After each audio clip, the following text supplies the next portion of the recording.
اگر وہ برائی سے نہیں روک پا رہی ہے تو سمجھو کہ اس کی نماز میں ہی کوئی یعنی کوئی پائیدگی نہیں ہے، یعنی کوئی پختگی نہیں ہے. فحشہ کھلے اور بڑے گناہ.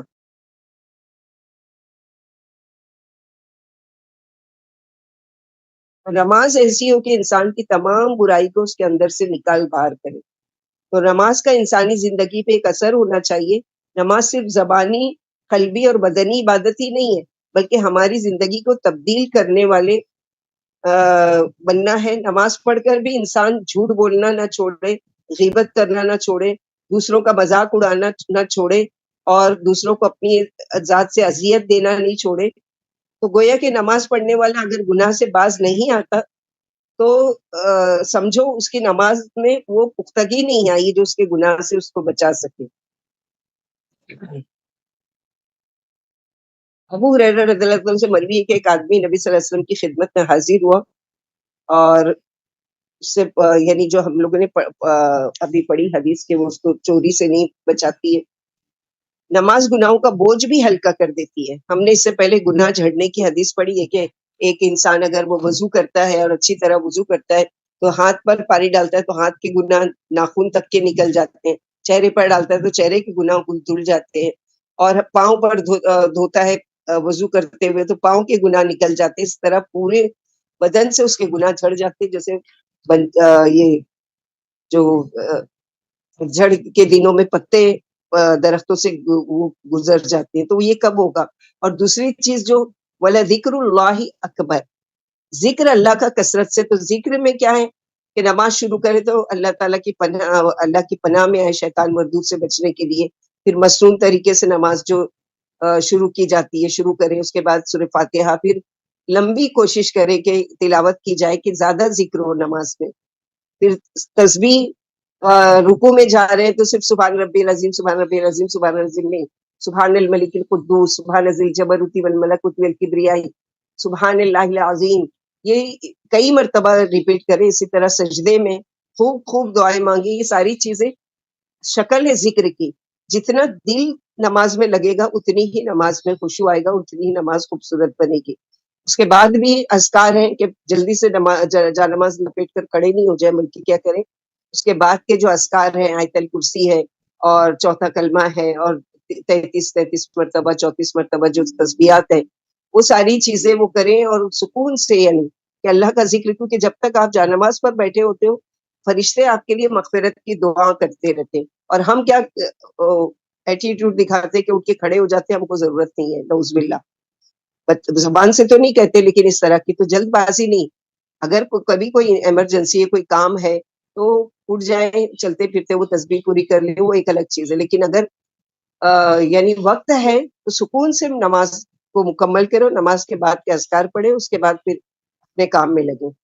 تو بہت ساری چیزیں ذکر میں ہے. ذکر کا بہت بڑا معنی ہے کہ قرآن کی تلاوت بھی ہے، اس پہ تسبیحات بھی پڑھی جاتی ہے، اس میں ہم لوگ دعائیں میں مانگ رہے ہوتے ہیں. یہ ساری چیزیں اللہ سے کنیکٹ ہونے کا ذریعہ ہیں. وَلَا تُجَادِلُوا أَهْلَ الْكِتَابِ إِلَّا بِالَّتِي هِيَ أَحْسَنُ إِلَّا الَّذِينَ ظَلَمُوا مِنْهُمْ وَقُولُوا آمَنَّا بِالَّذِي أُنزِلَ إِلَيْنَا وَأُنزِلَ إِلَيْكُمْ وَإِلَٰهُنَا وَإِلَٰهُكُمْ وَاحِدٌ وَنَحْنُ لَهُ مُسْلِمُونَ.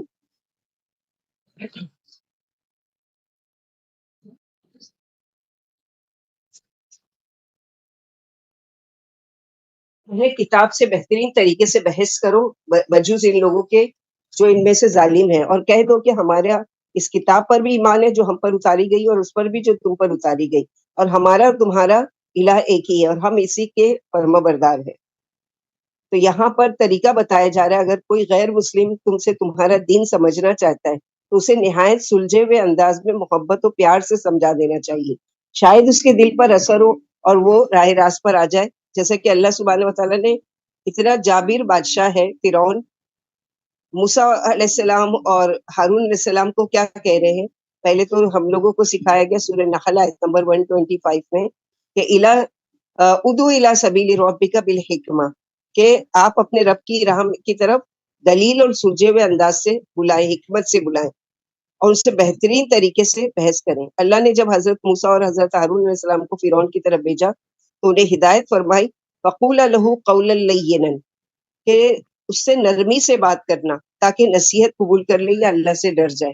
اور اللہ سبحانہ و تعالیٰ کو پتہ نہیں تھا کہ اتنا سرکش ہے اور وہ ماننے والا نہیں. علام الغیوب تو اللہ تعالیٰ، اللہ کو پتا تھا، لیکن اس کے باوجود بھی اللہ تعالیٰ کیا کہہ رہے ہیں کہ نہیں، تم جب کام کرنے لگنا، خیر کا کام، تبلیغ کا کام، نیکی کا کام، تو نرمی سے، پیار سے، محبت سے، کہ سخت سے سخت کے دل میں کم از کم وہ نہیں مانے گا کہ تمہارا انکار تو نہیں کرے گا، یا تم کو وہ یعنی بالکل بھی اگنور تو نہیں، کبھی تو اکیلے میں سوچے گا.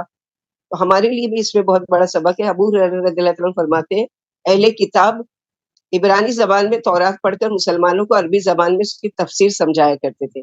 نبی صلی اللہ علیہ وسلم نے فرمایا کہ اہل کتاب کی نہ تصدیق کرو اور نہ تکذیب، اور یہ کہہ دو کہ ہمارا اپنی اور تمہاری تمام آسمانی کتابوں پر ایمان ہے، ہم سب کا معبود ایک ہی ہے اور ہم اسی کے فرمانبردار ہیں.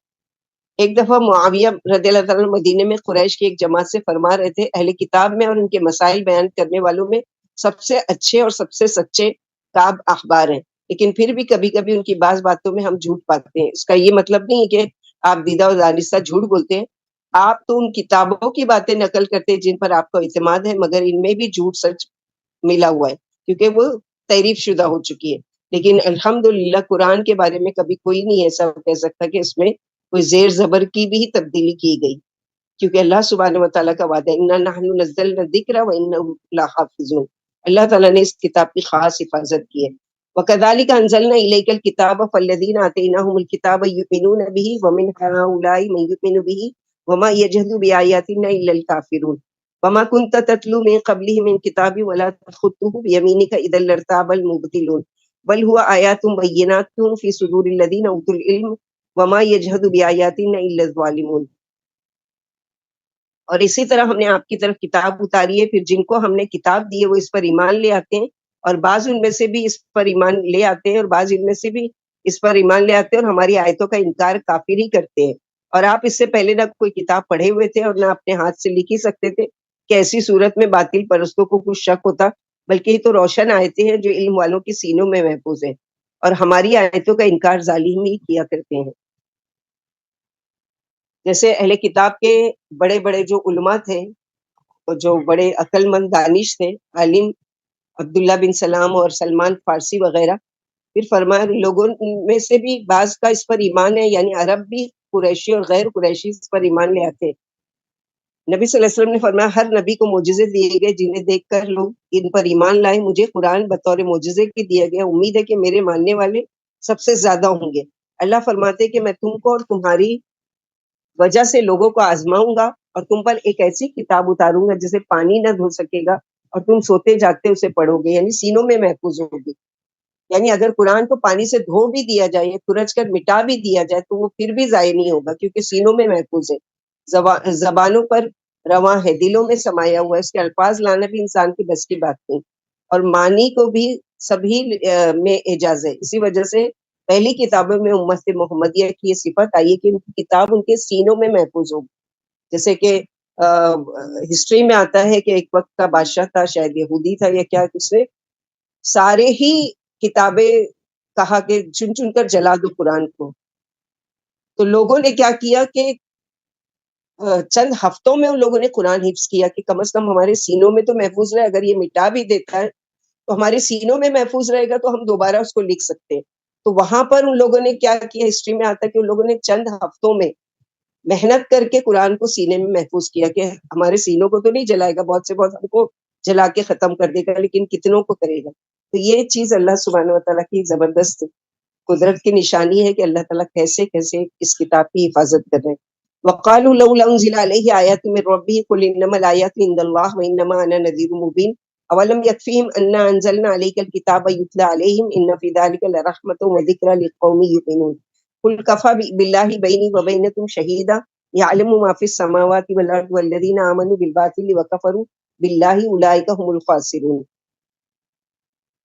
انہوں نے کہا ان پر ان کے رب کی طرف سے نشانیاں کیوں نہیں اتاری گئی؟ یا فرما دیجئے کہ نشانیاں تو اللہ ہی کے اختیار میں، اور میں تو کلم کلا ڈرانے والا ہوں. کیا انہیں یہ معجزہ کافی نہیں ہے کہ ہم نے آپ پر یہ کتاب اتاری جو لوگوں کے سامنے پڑھی جاتی ہے؟ واقعی اس میں ایمان والوں کے لیے بڑی رحمت و نصیحت ہے. آپ فرما دیجئے کہ میرے اور تمہارے درمیان اللہ کا گواہ ہونا کافی ہے، جو کچھ آسمانوں میں ہے سب اسے معلوم ہے، اور جن لوگوں کا باطل پر ایمان ہے اور اللہ کا انکار ہے وہی نقصان اٹھانے والے ہیں. یعنی یہ معجزہ تو ایسا ہے کہ قیامت تک کا قائم رہے گا اور اس کے ماننے والے بھی سب سے زیادہ ہوں گے. وَيَسْتَعْجِلُونَكَ بِالْعَذَابِ وَلَوْلَا أَجَلٌ مُّسَمًّى لَجَاءَهُمُ الْعَذَابُ وَلَا يَأْتِيَنَّهُم بَغْتَةً وَهُمْ لَا يَشْعُرُونَ. يَسْتَعْجِلُونَكَ بِالْعَذَابِ وَإِنَّ جَهَنَّمَ لَمُحِيطَةٌ بِالْكَافِرِينَ يَوْمَ يَغْشَاهُمُ الْعَذَابُ مِن فَوْقِهِمْ وَمِن تَحْتِ أَرْجُلِهِمْ وَيَقُولُ ذُوقُوا مَا كُنتُمْ تَعْمَلُونَ. یہ آپ سے عذاب کی جلدی مچا رہے ہیں. اگر ایک مقررہ مدت نہ ہوتی تو ان پر عذاب آ چکا ہوتا. یقیناً عذاب اچانک ان کی بے خبری میں ان پر آ جائے گا. یہ آپ سے عذاب کی جلدی مچا رہے ہیں. حالانکہ جہنم کافروں کو گھیرے ہوئے. جس دن انہیں عذاب اوپر نیچے سے ڈھانک لے گا اور اللہ کہیں گے کہ اپنے عملوں کا آج تم مزہ چکھو. تو بے خبری میں ہی آیا نا ابو جہل، یعنی بڑے اتراتے ہوئے، بڑے اکڑتے ہوئے جنگ بدر میں شریک ہوا اور بڑے شان و شوکت کے ساتھ اپنے لاؤ لشکر اور مال پر تکبر اور گھمنڈ کرتے ہوئے، اور بے خبری میں ہی اس کی موت ہوئی نا. تو یہ اللہ سبحانہ و تعالیٰ کا وہ ہے کہ یہ جلدی مچا رہے. ہمارے وہاں ایسا قانون نہیں ہے، پہلے سے لکھا جا چکا ہے کہ کب ان پر عذاب آئے گا اور کب یہ کون ہے جو اس میں سے ایمان لے کر آئے گا. یا عبادی الذین آمنوا ان ارضی واسعۃ فایای فاعبدون کل نفس ذائقۃ الموت ثم الینا ترجعون والذین آمنوا وعملوا الصالحات لنبوئنهم من الجنہ غرفا تجری من تحتها الانہار خالدین فیہا نعم اجر العاملین الذین صبروا علی ربهم یتوکلون وکأی من دابۃ لا تحمل رزقها اللہ یرزقها وإیاکم وهو السمیع العلیم. اور اے میرے ایمان والے بندو،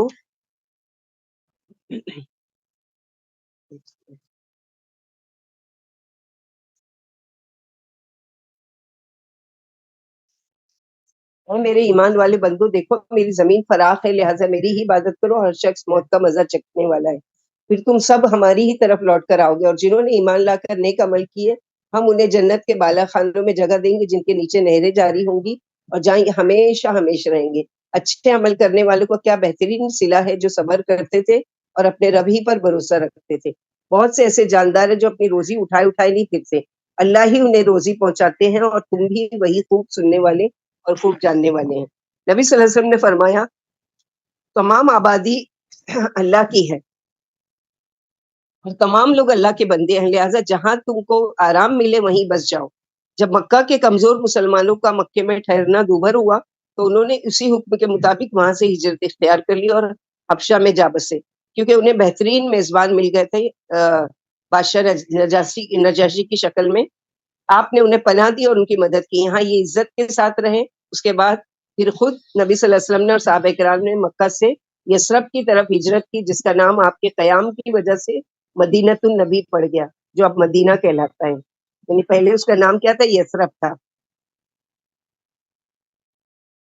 نبی صلی اللہ علیہ وسلم نے فرمایا کہ جنت میں ایسے بالا خانے ہیں جن کی دیواریں شیشے کی طرح صاف ہے اور جن کا سارا اندرونی حصہ باہر سے اور بیرونی حصہ اندر سے صاف دکھائی دیتا ہے.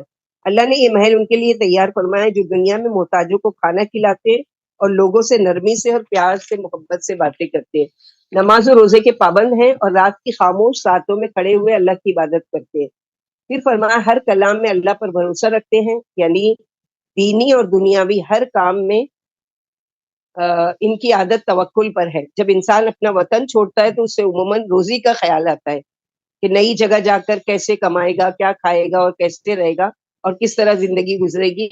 تو اس کی بھی اللہ تعالیٰ نے وہ کر دی کہ حق تعالیٰ نے صاف صاف فرما دیا کہ روزی کسی خاص جگہ سے مخصوص نہیں ہے کہ ہم وہیں جائیں گے تو کمائیں گے، وہی ڈگری ملے گی تو ہم روزی کا وہ کر سکتے ہیں. نہیں، اللہ سبحانہ و تعالیٰ کی یہ وہ ہے کہ اللہ تعالیٰ نے وسیع کیا، بلکہ اللہ کی روزی اپنے مخلوق کے لیے عام ہے اور ہر جگہ ملتی ہے. بلکہ مہاجروں کی روزیاں ہجرت کی جگہوں میں فراخ ہو جاتی ہے کیونکہ وہ کچھ دنوں کے بعد ملک کے گوشوں گوشوں اور شہروں کے حاکم بن جاتے ہیں. اسی وجہ سے فرمایا کہ بہت سے ایسے جاندار ہیں جو اپنی روزیاں اٹھائے اٹھائے نہیں پھرتے، یعنی روزیوں کو کل کے لیے جمع کرنے پر قادر ہی نہیں ہوتے، نہ ان کے پاس اس قدر جمع ہوتا ہے کہ اسے کل کے لیے بطور ذخیرہ کے لیے چھوڑ دیں. حق تعالیٰ انہیں اور تمہیں سبھی کو روزی پہنچاتے ہیں، یعنی روزگار کے اسباب مہیا اور آسان فرما دیتے. اللہ اپنی ہر مخلوق کو اس کے مناسب روزی پہنچاتے ہیں، کسی کو بھی نہیں بھولے ہوئے. بلوں میں چوٹیوں کو، ہوا میں پرندوں کو اور پانی میں مچھلیوں کو، سبھی کو روزی پہنچاتے ہیں. جیسے کہ سورہ ہود آیت نمبر 6 میں پڑھ چکے، وَمَا مِن دَابَّةٍ فِي الْأَرْضِ زمین پر کوئی ایسا جاندار نہیں جس کی روزی اللہ نے اپنے ذمے نہ لی ہو. اسی کو قرارگاہ اور امانت گاہ معلوم ہے. سب کچھ ایک روشن کتاب میں پہلے سے ہی ان کا رزق لکھا جا چکا ہے. جیسے ہم لوگوں نے پڑھا نا کہ بچہ جب ماں کے پیٹ میں ہوتا ہے تو اس کی وہ ساری چیزیں لکھ دی جاتی ہیں. عمر بن خطاب سے روایت ہے کہ نبی صلی اللہ علیہ وسلم نے فرمایا تم کو اللہ پر رزق کے معاملے میں ایسے ہی توکل کرنا چاہیے جیسے پرندے کرتے ہیں کہ صبح خالی پیٹ نکلتے ہیں اور شام کو پیٹ بھر کر اپنے بچوں کا بھی رزق لے کر جاتے ہیں. یہاں نکلنا شرط ہے. وہ اپنے گھونسلے میں انتظار میں نہیں بیٹھے رہتے کہ اللہ کو بھیجنا ہوگا تو ہم کو یہیں بھیج دیں گے, نکلنے کی ضرورت کیا ہے. نہیں, نکلتے ہیں, کوشش کرتے ہیں, تلاش کرتے ہیں. تو رزق بھی تلاش کرنا ہے اور رزق اللہ سے ہی مانگنا ہے. رزق کی طلب میں اعتدال سے کام لینا چاہیے, یعنی عبادت کا بھی خیال. ایک شخص نے آ کر نبی صلی اللہ علیہ وسلم سے پوچھا کہ جب میں اپنے رب سے دعا کروں تو کیا کہوں, تو آپ نے فرمایا یوں کہا کرو اللہم اغفر لی وارحمنی واہدنی وارزقنی. اور آپ صلی اللہ علیہ وسلم نے فرمایا یہ دعا, یہ چار چیزیں دنیا و آخرت دونوں کو جمع کرتی ہے. اور یہ دعا سجدوں کے درمیان, دو سجدوں کے درمیان بیٹھ کر اسی لیے کہا گیا نا کہ ایسے اس طرح سیدھے بیٹھ جاؤ جب تک کہ تمہاری پیٹھ صحیح نہیں ہو جائے. تو بیٹھ کے خالی انتظار نہیں کرنا ہے بلکہ دعا کرنا. اللہم اغفر لی وارحمنی واجبرنی وارزقنی وعافنی واہدنی وارزقنی. تو وہاں پر ہم کیا کریں, اللہم اغفر لی, اللہ تعالیٰ مجھے معاف کر دیجیے, وارحمنی, اللہ مجھ پر رحم کیجیے, واہدنی, اللہ مجھے ہدایت دیجیے, واجبرنی, اللہ میری جو بھی تنگی تکلیف ہے اس کو دور کیجیے, وارزقنی, مجھے رزق دیجیے. تو اللہ سے کیسے رزق مانگیں گے؟ کوئی کسی کو اگر کہیں گے تو وہ اس کو وظیفہ بتائے گا کہ آپ 333 مرتبہ یا رزاق ہو یا رزاق ہو. یہ طریقہ نہیں ہے. یا رزاق ہو یعنی اللہ تعالیٰ کا صرف نام لے کر پکار رہے, جیسے کہ کسی کو بول رہے ہیں کہ کوئی نام لکھے کہ یا مریم یا مریم یا مریم, تو وہ مریم بولے گی آگے تو بولو کہ کیا کام ہے. تو نعوذ باللہ, اللہ سبحانہ وتعالیٰ کو صرف وظیفہ کر کے نہیں, یا رزاق ذو القوت المتین ارزقنا وانت خیر الرازقین, اللہ کے نام کو وسیلہ بنا کر اللہ سے سوال کرنا چاہیے. تو یہ ہم لوگوں کو طریقہ سکھاتا ہے قرآن کہ کس طرح سے اللہ سبحانہ وتعالیٰ ہم لوگوں کو ایک ایک چیز کھول کھول کر بتاتے ہیں کہ کس طرح سے اللہ سے مانگو. اللہ تعالیٰ کا شکر اور احسان نعمت ہے کہ اللہ تعالیٰ دے بھی رہے ہیں اور مانگنے کا طریقہ بھی ہم کو سکھا رہے ہیں کس طرح سے اللہ سے مانگو. وَلَئِن سَأَلْتَهُم مَّن خَلَقَ السَّمَاوَاتِ وَالْأَرْضَ وَسَخَّرَ الشَّمْسَ وَالْقَمَرَ لَيَقُولُنَّ اللَّهُ فَأَنَّىٰ يُؤْفَكُونَ اللَّهُ يَبْسُطُ الرِّزْقَ لِمَن يَشَاءُ مِنْ عِبَادِهِ وَيَقْدِرُ لَهُ إِنَّ اللَّهَ بِكُلِّ شَيْءٍ عَلِيمٌ. وَلَئِن سَأَلْتَهُم مَّن نَّزَّلَ مِنَ السَّمَاءِ مَاءً فَأَحْيَا بِهِ الْأَرْضَ مِن بَعْدِ مَوْتِهَا لَيَقُولُنَّ اللَّهُ قُلِ الْحَمْدُ لِلَّهِ بَلْ أَكْثَرُهُمْ لَا يَعْقِلُونَ. اور اگر آپ ان سے پوچھیں کہ یہ آسمان و زمین کس نے بنائے اور کس نے سورج اور چاند کو مسخر کر دیا, تو اللہ ہی کو بتائیں گے. پھر کدھر الٹے پھرے جاتے ہو, اللہ اپنے بندوں میں سے جس کا چاہے رزق فراغ کر دیتے ہیں اور جس کا چاہے تنگ کر دیتے ہیں. بے شک اللہ ہر چیز کو اچھی طرح سے جانتے ہیں. اگر آپ ان سے پوچھیں کہ آسمان سے کس نے پانی اتار کر اسے مردہ زمین زندہ کی, تو وہ اللہ ہی کو بتائیں گے.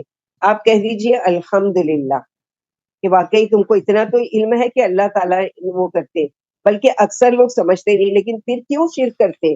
جب مانتے ہو کہ اللہ ایک ہے تو پھر شرک کیوں کرتے ہیں؟ تو یاد رکھیے کہ مشرکین مکہ جو بت کی پوجا کیا کرتے تھے وہ حج بھی کرتے تھے, وہ نمازیں بھی پڑھتے تھے, لیکن ان کے سب کے طریقے اپنے من گھڑت بنائے ہوئے تھے. جیسے کہ کعبے کا طواف کرنا ہے تو بغیر کپڑے کے کرنا ہے, کہ کپڑے ہمارے ناپاک ہے اور یہ پاک جگہ ہے, تو اس سے بھی زیادہ ناپاک عمل تو تمہارا بت پرستی ہے, اس پر تم کو غور کرنا چاہیے. اسی طرح حج جب کرتے تھے تو ان کے یہ جو تھے کلمات, جیسے ہم لوگ حج میں جاتے ہیں پڑھتے ہیں لبیک اللہم لبیک تلبیہ, لبیک اللہم لبیک لبیک لا شریک لک لبیک ان الحمد والنعمت لک والملک لا شریک لک. ان کی بھی بنائی ہوئی تھی تلبیہ. وہ کیسی تھی؟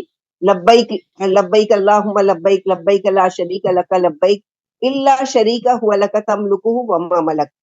کتنے الفاظ آپ صلی اللہ علیہ وسلم سے کہتے تھے لا شریک لک تک پڑھو, اس کے آگے مت بڑھو, لیکن وہ اپنی طرف سے کیا لگاتے تھے؟ الا شریک هو لک تملکہ وما ملک, یعنی اے اللہ ہم حاضر ہیں آپ کا کوئی شریک نہیں بجز ان شریکوں کے جن کا اور جن کی ملکیت کے آپ ہی مالک, یعنی آپ ہی نے ان کو شریک بنایا ہے, نعوذ باللہ. تو یہ ان کے طریقے ہوتے تھے. وما هذه الحیات الدنیا الا لهو ولعب وان الدار الاخرة لهي الحیوان لو كانوا يعلمون فاذا ركبوا في الفلك دعوا الله مخلصين له الدين فلما نجاهم الى البر اذا هم يشركون ليكفروا بما آتيناهم وليتمتعوا فسوف يعلمون. یہ دنیاوی زندگانی محض کھیل اور تماشا ہے. یقین مان لو سچی زندگی تو آخرت ہی کا گھر ہے. کاش لوگ غور کرتے اور جب کشتیوں میں سوار ہوتے ہیں تو خالص اللہ ہی کو پکارتے.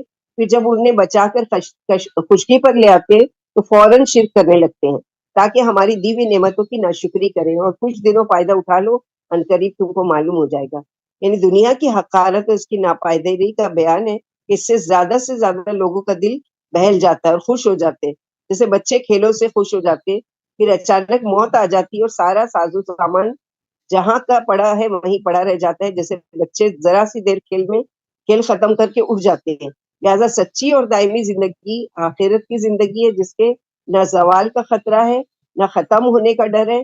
اگر لوگوں کو ہوش ہوتا اور سمجھ سے کام لیتے تو فانی کو باقی پر اور ناپائیدار کو پائیدار پر ترجیح نہ دیتے.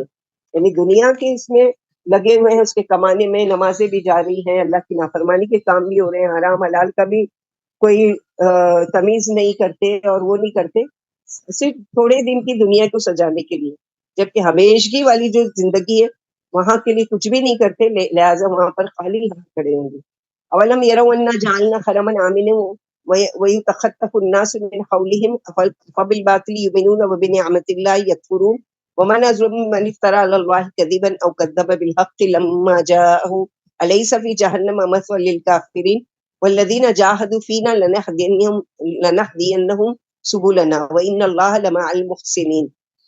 کیا انہیں معلوم نہیں کہ ہم نے حرم کو امن والا بنایا, اس کے چاروں طرف لوگوں کو اچک لیا جاتا ہے. کہ کیا یہ باطل پر ایمان رکھتے ہیں اور اللہ کی نعمتوں کی ناشکری کرتے ہیں؟ اور اس سے بڑھ کر کون ظالم ہوگا جو اللہ پر جھوٹ باندھے یا جب اس کے پاس حق آ جائے تو اسے جھٹلا دے. یا جہنم میں کافروں کا ٹھکانہ نہیں ہے؟ یعنی بہت ٹھکانہ ہے.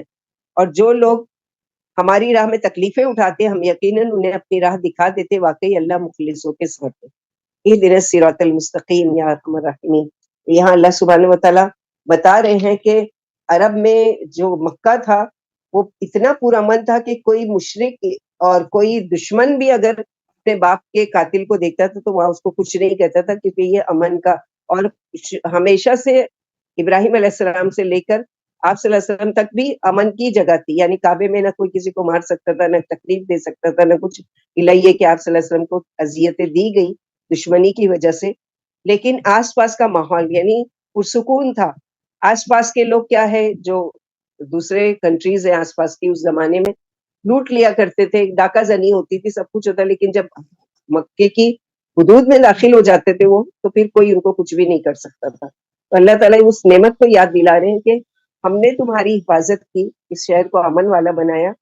اور کچھ بندے ایسے بھی ہیں جو اللہ کی راہ میں تکلیفیں اٹھانے والے ہیں. نبی صلی اللہ علیہ وسلم صحابہ کرام اور قیامت تک ان کے نقش قدم پر چلنے والے مسلمان ہیں. فرمایا ہم انہیں جو علم کے تقاضوں پر عمل کرتے ہیں دنیا اور آخرت میں اپنی راہیں دکھا دیں گے. اس لیے اس کے بعد فرمایا کہ اللہ مخلصوں کے ساتھ ہے. تو علم والا کون ہوتا ہے؟ کہ جس کے سینے میں قرآن ہوتا ہے. تو ہم کو بھی اس کی حفظ رکھنا چاہیے کہ حفظ قرآن یہ ہے کہ اللہ تعالیٰ کی بہت بڑی نعمت اور حافظ قرآن کا اجر بہت ہی بڑا ہے.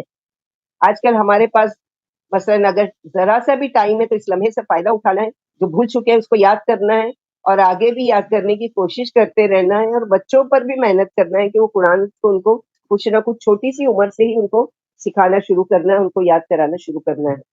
الحمدللہ الذی بنعمتہ تتم الصالحات. سورہ عنکبوت مکمل ہوئی. سورہ روم. بسم اللہ الرحمن الرحیم. الف لام میم غلبت الروم فی ادنى الارض وهم من بعد غلبهم سيغلبون في بضع سنين لله الامر من قبل ومن بعد ويومئذ يفرح المؤمنون بنصر الله ينصر من يشاء وهو العزيز الرحيم. وعد الله لا يخلف الله وعده ولكن اكثر الناس لا يعلمون ظاهرا من الحياة الدنيا وهم عن الآخرة هم غافلون. رومی نزدیک والی زمین میں شکست کھا گئے اور وہ اپنی شکست کے چند سال بعد جلدی غالب آ جائیں گے. اس سے پہلے اور اس کے بعد اللہ ہی کو اختیار ہے. اس دن مسلمان اللہ کی مدد سے خوش ہوں گے. اللہ جس کو چاہتے مدد فرماتے وہی سب سے زیادہ غالب و مہربان ہے. یہ اللہ کا وعدہ ہے اور اللہ وعدہ خلاف نہیں کرتے، لیکن اکثر لوگ جانتے نہیں، وہ دنیاوی زندگی کے ظاہری کو جانتے اور آخرت سے قطعی غافل ہے۔ تو نبی صلی اللہ علیہ وسلم کے زمانے میں ایران اور روم دنیا کی سب سے بڑی دو سلطنتیں تھیں، ان دونوں کے درمیان اکثر جنگیں ہوتی رہتی تھی۔ ایرانی مشرک تھے، آگ کی پوجا کرتے تھے، اسی لیے مشرکین مکہ ان کو پسند کرتے تھے۔ رومی اہل کتاب تھے اور اپنے آپ کو تورات اور انجیل کی طرف منسوب کرتے تھے۔ اہل فارس یعنی ایرانیوں کی بنسبت رومی مسلمانوں کے زیادہ قریب تھے، کیونکہ وہ اہل کتاب تھے، اس لیے مسلمان یہ چاہتے تھے کہ رومی ایران پر فتح حاصل کریں، اور مشرکین اپنے جیسے مشرکین کی یعنی ایرانیوں کی فتح چاہتے تھے۔ تو ایرانیوں کو رومیوں کے خلاف فتح حاصل ہوئی، اس پر مشرکین بہت خوش ہوئے اور مسلمان بہت رنجیدہ ہو گئے۔ اللہ تعالیٰ نے وحی کے ذریعے مسلمانوں کو خوشخبری دی کہ عنقریب رومی ایران پر فتح حاصل کریں گے، مگر چند سالوں میں، وہ چند سال 8 سے 9 سال کی مدت تھی، اور یہ فتح اس دن ہوئی جس دن مسلمانوں کو جنگ بدر میں فتح ہوئی تھی۔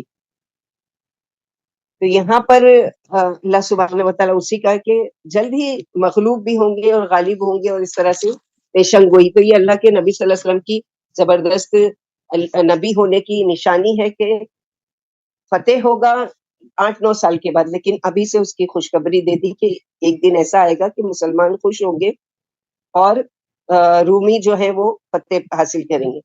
اولم يتفکروا فی انفسهم ما خلق اللہ السماوات والارض وما بینہما الا بالحق واجل مسمى وان كثيرا من الناس بلقاء ربهم لكافرون اولم يسيروا في الارض فينظروا كيف كان عاقبة الذين من قبلهم كانوا اشد منهم قوة واثاروا الارض وعمروها واكثر مما عمروها وجاءتهم رسلهم بالبينات فما كان الله ليظلمهم ولكن كانوا انفسهم يظلمون ثم كان عاقبة الذين اساءوا سوءا ان کذبوا بآیات اللہ وکانوا بہا یستہزئون۔ کیا انہوں نے اپنے دلوں میں اس بات پر غور نہیں کیا کہ اللہ نے آسمان و زمین کو اور ان کی درمیانی چیزوں کو قرینے سے مقررہ وقت تک ہی کے لیے پیدا کیا ہے، اور بہت سے لوگ تو اپنے رب کی ملاقات ہی کے انکاری ہیں۔ کیا انہوں نے دنیا میں چل پھر کر نہیں دیکھا کہ ان سے پہلے لوگوں کا کیا حشر ہوا، جو ان سے زیادہ طاقتور تھے، انہوں نے ان سے بھی زیادہ زمین میں جوتی اور بوئی، ان کے پاس ان کے رسول کھلے دلائل لے کر آئے تھے، پھر اللہ ایسا نہیں ہے کہ ان پر ظلم کرتے، ہاں وہ خود اپنے اوپر ظلم کیا کرتے تھے۔ پھر ان برائی کرنے والوں کا انجام برا ہی ہوتا ہے، کیونکہ انہوں نے اللہ کی آیتوں کو جھٹلا دیا تھا اور ان کا مذاق اڑایا تھا۔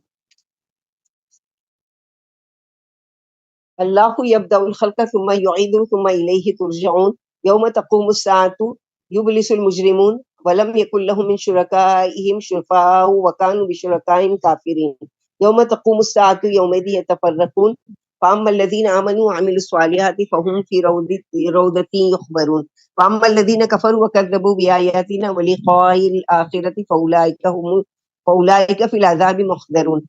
اللہ ہی مخلوق کو شروع میں پیدا کرتے ہیں، پھر وہی اسے دوبارہ پیدا کر دیں گے، پھر تم سب اسی کی طرف لوٹ کر جاؤ گے۔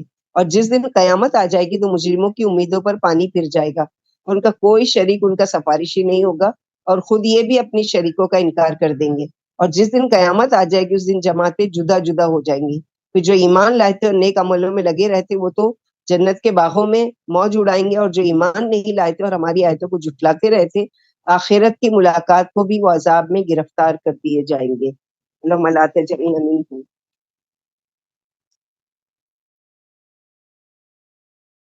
جو دنیاوی کام کاج بزنس کرنا جانے مگر آخرت کے بارے میں کوئی تعلیم نہیں تو اس کا آخرت میں کوئی حصہ نہیں۔ یعنی دنیاوی اس میں تو بہت ایکسپرٹ ہے، کیسے مال کمانا ہے، کیسے خرچ کرنا ہے اور کتنا خرچ کرنا ہے، وہ ساری چیزوں میں بہت ایکسپرٹ ہے، لیکن آخرت کے بارے میں اگر اس کو یہ نہیں ہے کہ نہ فکر ہے، نہ کوشش کر رہا ہے، نہ وہاں کے بارے میں اپنے ٹیلنٹ کو استعمال کرتا ہے، تو یاد رکھے کہ وہ اس دن خسارے میں ہوگا۔ عبداللہ بن مسعود کہتے ہیں کہ رسول اللہ صلی اللہ علیہ وسلم نے فرمایا جو چیز بھی تمہیں جنت کی قریب کر سکتی ہے میں نے تمہیں اس کا حکم دے دیا، اور جو چیز تم کو جہنم سے قریب کر سکتی ہے اس سے بھی آگاہ کر دیا ہے۔ ساری چیزوں کا علم موجود ہے، اگر کوئی اس سے فائدہ نہ اٹھائے تو وہ اپنا ہی نقصان کر رہا ہے۔ فسبحان اللہ حین تمسون وحین تصبحون وله الحمد فی السماوات والارض وعشیا وحین تظہرون یخرج الحی من المیت ویخرج المیت من الحی ویحیی الارض بعد موتها وکذلک تخرجون۔ لہٰذا تم صبح و شام اللہ کی پاکی بیان کیا کرو، آسمان و زمین میں تمام تعریفوں کے لائق وہی ہے، اور عشاء اور ظہر کے وقت بھی اسی کی پاکی بیان کیا کرو۔ وہی جاندار کو بے جان اور بے جان کو جاندار سے پیدا کرتے ہیں اور زمین کو اس کے مر جانے کے بعد زندہ کرتے ہیں، اسی طرح تم بھی پیدا کیے جاؤ گے۔ نبی صلی اللہ علیہ وسلم نے فرمایا کیا میں تم کو نہ بتاؤں کہ اللہ نے حضرت ابراہیم علیہ السلام کا، جنہوں نے شرعی احکام پر پورا پورا عمل کیا، خلیل اللہ کیوں نام رکھا؟ اس لیے کہ آپ روزانہ صبح شام یہ پڑھا کرتے تھے، فسبحان اللہ حین تمسون وحین تصبحون وله الحمد فی السماوات والارض وعشیا وحین تظہرون۔ تو یہاں 5 نمازوں کا کہ صبح شام میں فجر کی نماز اور مغرب اور عشاء، اور پھر ظہر کا وعشیا وحین تظہرون، تظہرون میں ظہر اور عصر کی نماز سے لی کہ 5 وقت کی نمازوں کا یہاں پر ذکر کیا گیا ہے کہ اس میں کیا کرو کہ اللہ کی پاکی، کبریائی اور بڑائی بیان کرو کہ اسی کا ہے جو کچھ آسمانوں میں اور جو کچھ زمین میں ہے۔ وَمِنْ آیَاتِهِ أَنْ خَلَقَكُم مِّن تُرَابٍ ثُمَّ إِذَا أَنْتُمْ بَشَرٌ تَنْتَشِرُونَ وَمِنْ آیَاتِهِ أَنْ خَلَقَ لَكُم مِّنْ أَنفُسِكُمْ أَزْوَاجًا لِتَسْكُنُوا إِلَيْهَا وَجَعَلَ بَيْنَكُم مَّوَدَّةً وَرَحْمَةً إِنَّ فِي ذَلِكَ لَآيَاتٍ لِقَوْمٍ يَتَفَكَّرُونَ۔ اور اس کی نشانیوں میں سے ایک یہ نشانی بھی ہے کہ اللہ نے تم کو مٹی سے پیدا کیا، پھر اچانک تم انسان بن کر چلنے پھرنے لگتے ہو، اور اسی کی نشانیوں میں سے ایک یہ نشانی بھی ہے کہ اس نے تمہیں میں سے تمہارے لیے بیویاں پیدا کی تاکہ تم کو ان سے آرام ملے، اور اس نے تمہارے درمیان محبت و شفقت پیدا کر دی۔ واقعی اس میں سوچنے والوں کے لیے بڑی بڑی نشانی ہے۔ نبی صلی اللہ علیہ وسلم نے فرمایا اللہ نے آدم علیہ السلام کو مٹھی بھر مٹی سے پیدا کیا، جس کو زمین کے تمام گوشے سے لیا گیا تھا، اس لیے زمین کے مطابق انسان کوئی گورا ہے، کوئی سرخ ہے، کوئی کالا ہے، کوئی درمیانی ہے، کوئی گندا ہے، کوئی پاک ہے، کوئی ناپاک ہے، کوئی نرم ہے، کوئی سخت ہے، اور کوئی درمیانی وہ ہے۔ اور اللہ ہی کی مہربانی ہے کہ اللہ تعالیٰ نے کیا کیا کہ انہی کے جنس میں سے یعنی انسان میں سے ہی بیویاں بنائی۔ اگر مثلا شوہر انسان ہوتا اور بیوی جنیاں ہوتی تو کیسے ان کا گزارا ہوتا ہے؟ لیکن اللہ تعالیٰ کا احسان ہے، اور نہ صرف پیدا کیا بلکہ کیا کیا کہ محبت بھی اللہ تعالیٰ نے ڈالی ہے۔ ہم جنس عورتیں پیدا کی بلکہ میاں بیوی میں محبت و شفقت بھی پیدا کر دی۔ مرد عورت کو یا تو محبت کی وجہ سے رکھتا ہے یا اس وجہ سے کہ اس سے اس کی اولاد ہے اور اس کی محتاج ہے، کیونکہ اس کا کفیل ہے اور اسے خرچ دیتا ہے۔ سوچنے والوں کے لیے تو اس میں بھی اللہ کی قدرت کی بڑی بڑی نشانی ہے۔ یعنی یہ محبت کون پیدا کرتا ہے کہ ایک دو اجنبی انسان جو ایک دوسرے کو جانتے نہیں، آج کے دور کی تو بات ہی نہیں کر سکتے کہ شادی کے بہت سال پہلے سے جاننے بھی لگتے ہیں، چیٹنگ بھی ہوتی ہے، کال بھی ہو رہا ہے، اور یہ سب بات بھی ہو رہی، گھوم رہے پھر رہے، اور پھر بیزار ہو کر بعض رشتے ہی ٹوٹ جاتے ہیں۔ لیکن پہلے کے زمانے میں کبھی ایک دوسرے کی شکل بھی نہیں دیکھتے تھے، اور پھر نکاح ہو جاتا تھا، اور کس طرح سے اللہ تعالیٰ دونوں میں محبت ڈالتے تھے کہ ایک دوسرے سے پیار محبت کے ساتھ۔ تو یہاں پر ادب سکھایا جا رہا ہے اور دعا بھی کرنا چاہیے، اللہم الف بین قلوبنا واصلح ذات بیننا واہدنا سبل السلام ونجنا من الظلمات الى النور وجنبنا الفواحش ما ظهر منها وما بطن وبارك لنا في اسماعنا وابصارنا وقلوبنا وازواجنا وذرياتنا وتب علينا انك انت التواب الرحیم۔ تو اللہ سے محبت الفت کے لیے دعا بھی کرنا چاہیے کہ یہ محبت ہی تو ہے کہ مثلا ایک وقت ایسا آتا ہے کہ شوہر اس کے کسی بھی چیز کے قابل نہیں رہتا، لیکن بیوی اس کے باوجود بھی اس کی محبت کے ساتھ خدمت کر رہی ہوتی ہے۔ تو یہ کس نے محبت ڈالی؟ اللہ سبحانہ و تعالیٰ نے۔ بعض بیویاں ہیں کہ اب وہ شوہر کے قابل ہی نہیں رہی ہیں، لیکن وہ ان کی کفالت بھی کرتے ہیں، ان کی دیکھ بھال بھی کرتے ہیں، ان کی ہر طرح سے ٹیک کیئر کرتے ہیں۔ تو یہ محبت ہی کی وجہ سے جو اللہ تعالیٰ نے ڈالی ہے۔ تو محبت آپس میں ہونا اور اللہ کی طرف سے ڈالا جانا یہ بڑی نعمت ہے جس کا اللہ سبحانہ و تعالیٰ کے وہاں اس کا یعنی قدردانی کرنا چاہیے۔ الحمدللہ۔ ومن آیاتی خلق السماوات والارض واختلاف السنتکم والوانکم ان فی ذلک لآیات للعالمین ومن آیاتی منامکم باللیل والنہار وابتغاؤکم من فضلہ ان فی ذلک لآیات لقوم یسمعون۔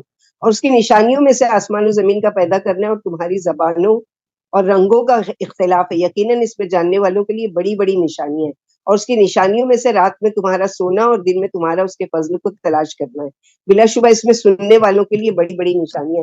یعنی فبأي آلاء ربكما تكذبان، کون کون سی اللہ کی نعمت کو جھٹلاؤ گے؟ دن بنایا تمہارے لیے کمانے کا ذریعہ، رات بنایا تمہارے لیے آرام کا ذریعہ، پھر بھی تم اللہ سبحانہ و تعالیٰ کی دی ہوئی نعمتوں کا شکر نہیں ادا کرتے، اس کی عبادت نہیں کرتے۔ زید بن ثابت فرماتے ایک رات مجھے نیند نہیں آئی، یعنی رات کو نیند آنا ایک بڑی نعمت ہے، لیکن مجھے نیند نہیں آئی۔ صبح کو میں نے نبی صلی اللہ علیہ وسلم سے کہا اے اللہ کے نبی رات بھر صلی اللہ علیہ وسلم رات بھر مجھے نیند نہیں آئی۔ فرمائی یہ دعا پڑھ کر سو جانا۔ میں نے رات کو یہ دعا پڑھی اور سو گیا۔ یہ دعا ہے اللہم غارت النجوم وخدات وحدات العیون وانت حی قیوم یا حی یا قیوم انم عینی وحد لیلی. اے اللہ تارے جگمگا رہے ہیں اور دنیا کی آنکھیں بند ہیں اور آپ زندہ اور سنبھالنے والے ہیں. اے زندہ اور سنبھالنے والے میری آنکھوں کو نیند دے دیجیے اور میری رات کو آرام دہ بنا دیجیے. ومن آیاته یریکم البرق خوفا وطمعا وینزل من السماء ماء فیحیی به الارض بعد موتها ان فی ذلک لآیات لقوم یعقلون. ومن آیاته ان تقوم السماء والارض بامره ثم اذا دعاکم دعوة من الارض اذا انتم تخرجون. اور اس کی نشانیوں میں سے یہ بھی ایک نشانی ہے کہ وہ تم کو ڈرانے اور امیدیں قائم رکھنے کے لیے بجلی دکھاتے ہیں اور آسمان سے پانی برسا کر اسے خشک زمین کو سرسبز شاداب بنا دیتے ہیں. واقعی اس میں بھی عقل والوں کے لیے بڑی بڑی نشانی ہے. اور اس کی نشانیوں میں سے ایک یہ بھی نشانی ہے کہ اس کے حکم سے آسمان و زمین قائم ہے. پھر جب وہ تم کو آواز دیں گے تو فوراً تم زمین سے نکل کھڑے ہوگے، یعنی اپنی اپنی قبروں میں ہیں. اور جب اللہ سبحانہ و تعالیٰ ایک آواز ایک سور پھونکا جائے گا تو خود بخود لوگ قبروں سے نکل کر باہر آ جائیں گے. تو جیسے کہ اوپر کی آیتوں میں پڑھا کہ نیند بھی کیا ہے، اللہ کی ایک بہت بڑی نعمت ہے. کتنے لوگ ہیں جن کو نیند نہیں آتی ہے اور سلیپنگ پلس وغیرہ استعمال کرتے ہیں، جب جا کے ان کو نیند آتی ہے. اللہ سبحانہ و تعالیٰ کا ذکر کرتے ہوئے اگر انسان سوتا ہے تو شیطان کو اللہ کا ذکر کرنا بالکل بھی پسند نہیں ہے. اگر آپ کچھ پڑھنا شروع کرتے ہو، استغفار کرنا شروع کرتے ہو، کچھ کرتے ہو تو آرام سے نیند آ جاتی ہے، کیونکہ اللہ تعالیٰ نے ذکر میں اللہ بذکر اللہ تطمئن القلوب سکون بھی رکھا ہے. اور دوسری چیز ہے یہ کہ شیطان وہ کام نہیں ہونے دے گا کہ تم اور مزید ذکر کرو اور تم کو سلا دے. تو یہ دو فائدے ہیں کہ اللہ کا ذکر کرتے ہوئے سونے میں. تو ذکر کرتے بھی رہنا چاہیے، کلمہ پڑھیں، تسبیحات پڑھیں، استغفار پڑھیں، جو بھی پڑھیں. اس طرح سے نیند بھی اچھی آئے گی. باوضو ہو کر سونے کی کوشش کریں اور تمام رات کے سونے کے اذکار پڑھ کر سوئیں. یہ ساری چیزیں کیا ہے، نیند کی آسانی کے لیے ہے کہ نیند اللہ سبحانہ و تعالیٰ نے. اور کوشش کریں جلدی سونے کی. لوگ کیا کرتے ہیں، آدھی آدھی رات تک جاگتے ہیں اور پھر دن میں آدھا دن سوتے ہیں. تو ہم نے اپنے سسٹم کو چینج کر دیا، اسی لیے ہماری صحتوں پر بھی اس کا بہت برا اثر پڑتا ہے. وَلَهُ مَن فِي السَّمَاوَاتِ وَالْأَرْضِ كُلٌّ لَهُ قَانِتٌ وَهُوَ الَّذِي يَبْدَأُ الْخَلْقَ ثُمَّ يُعِيدُهُ وَهُوَ أَهْوَنُ عَلَيْهِ وَلَهُ الْمَثَلُ الْأَعْلَى فِي السَّمَاوَاتِ وَالْأَرْضِ وَهُوَ الْعَزِيزُ الْحَكِيمُ. آسمان و زمین کی تمام مخلوق اسی کے مملوک ہے اور ہر ایک اسی کا فرما بردار ہے. وہی شروع میں مخلوق پیدا کرتے ہیں، پھر وہی اسے دوبارہ پیدا کریں گے، اور یہ تو اس کے لیے بہت ہی آسان ہے.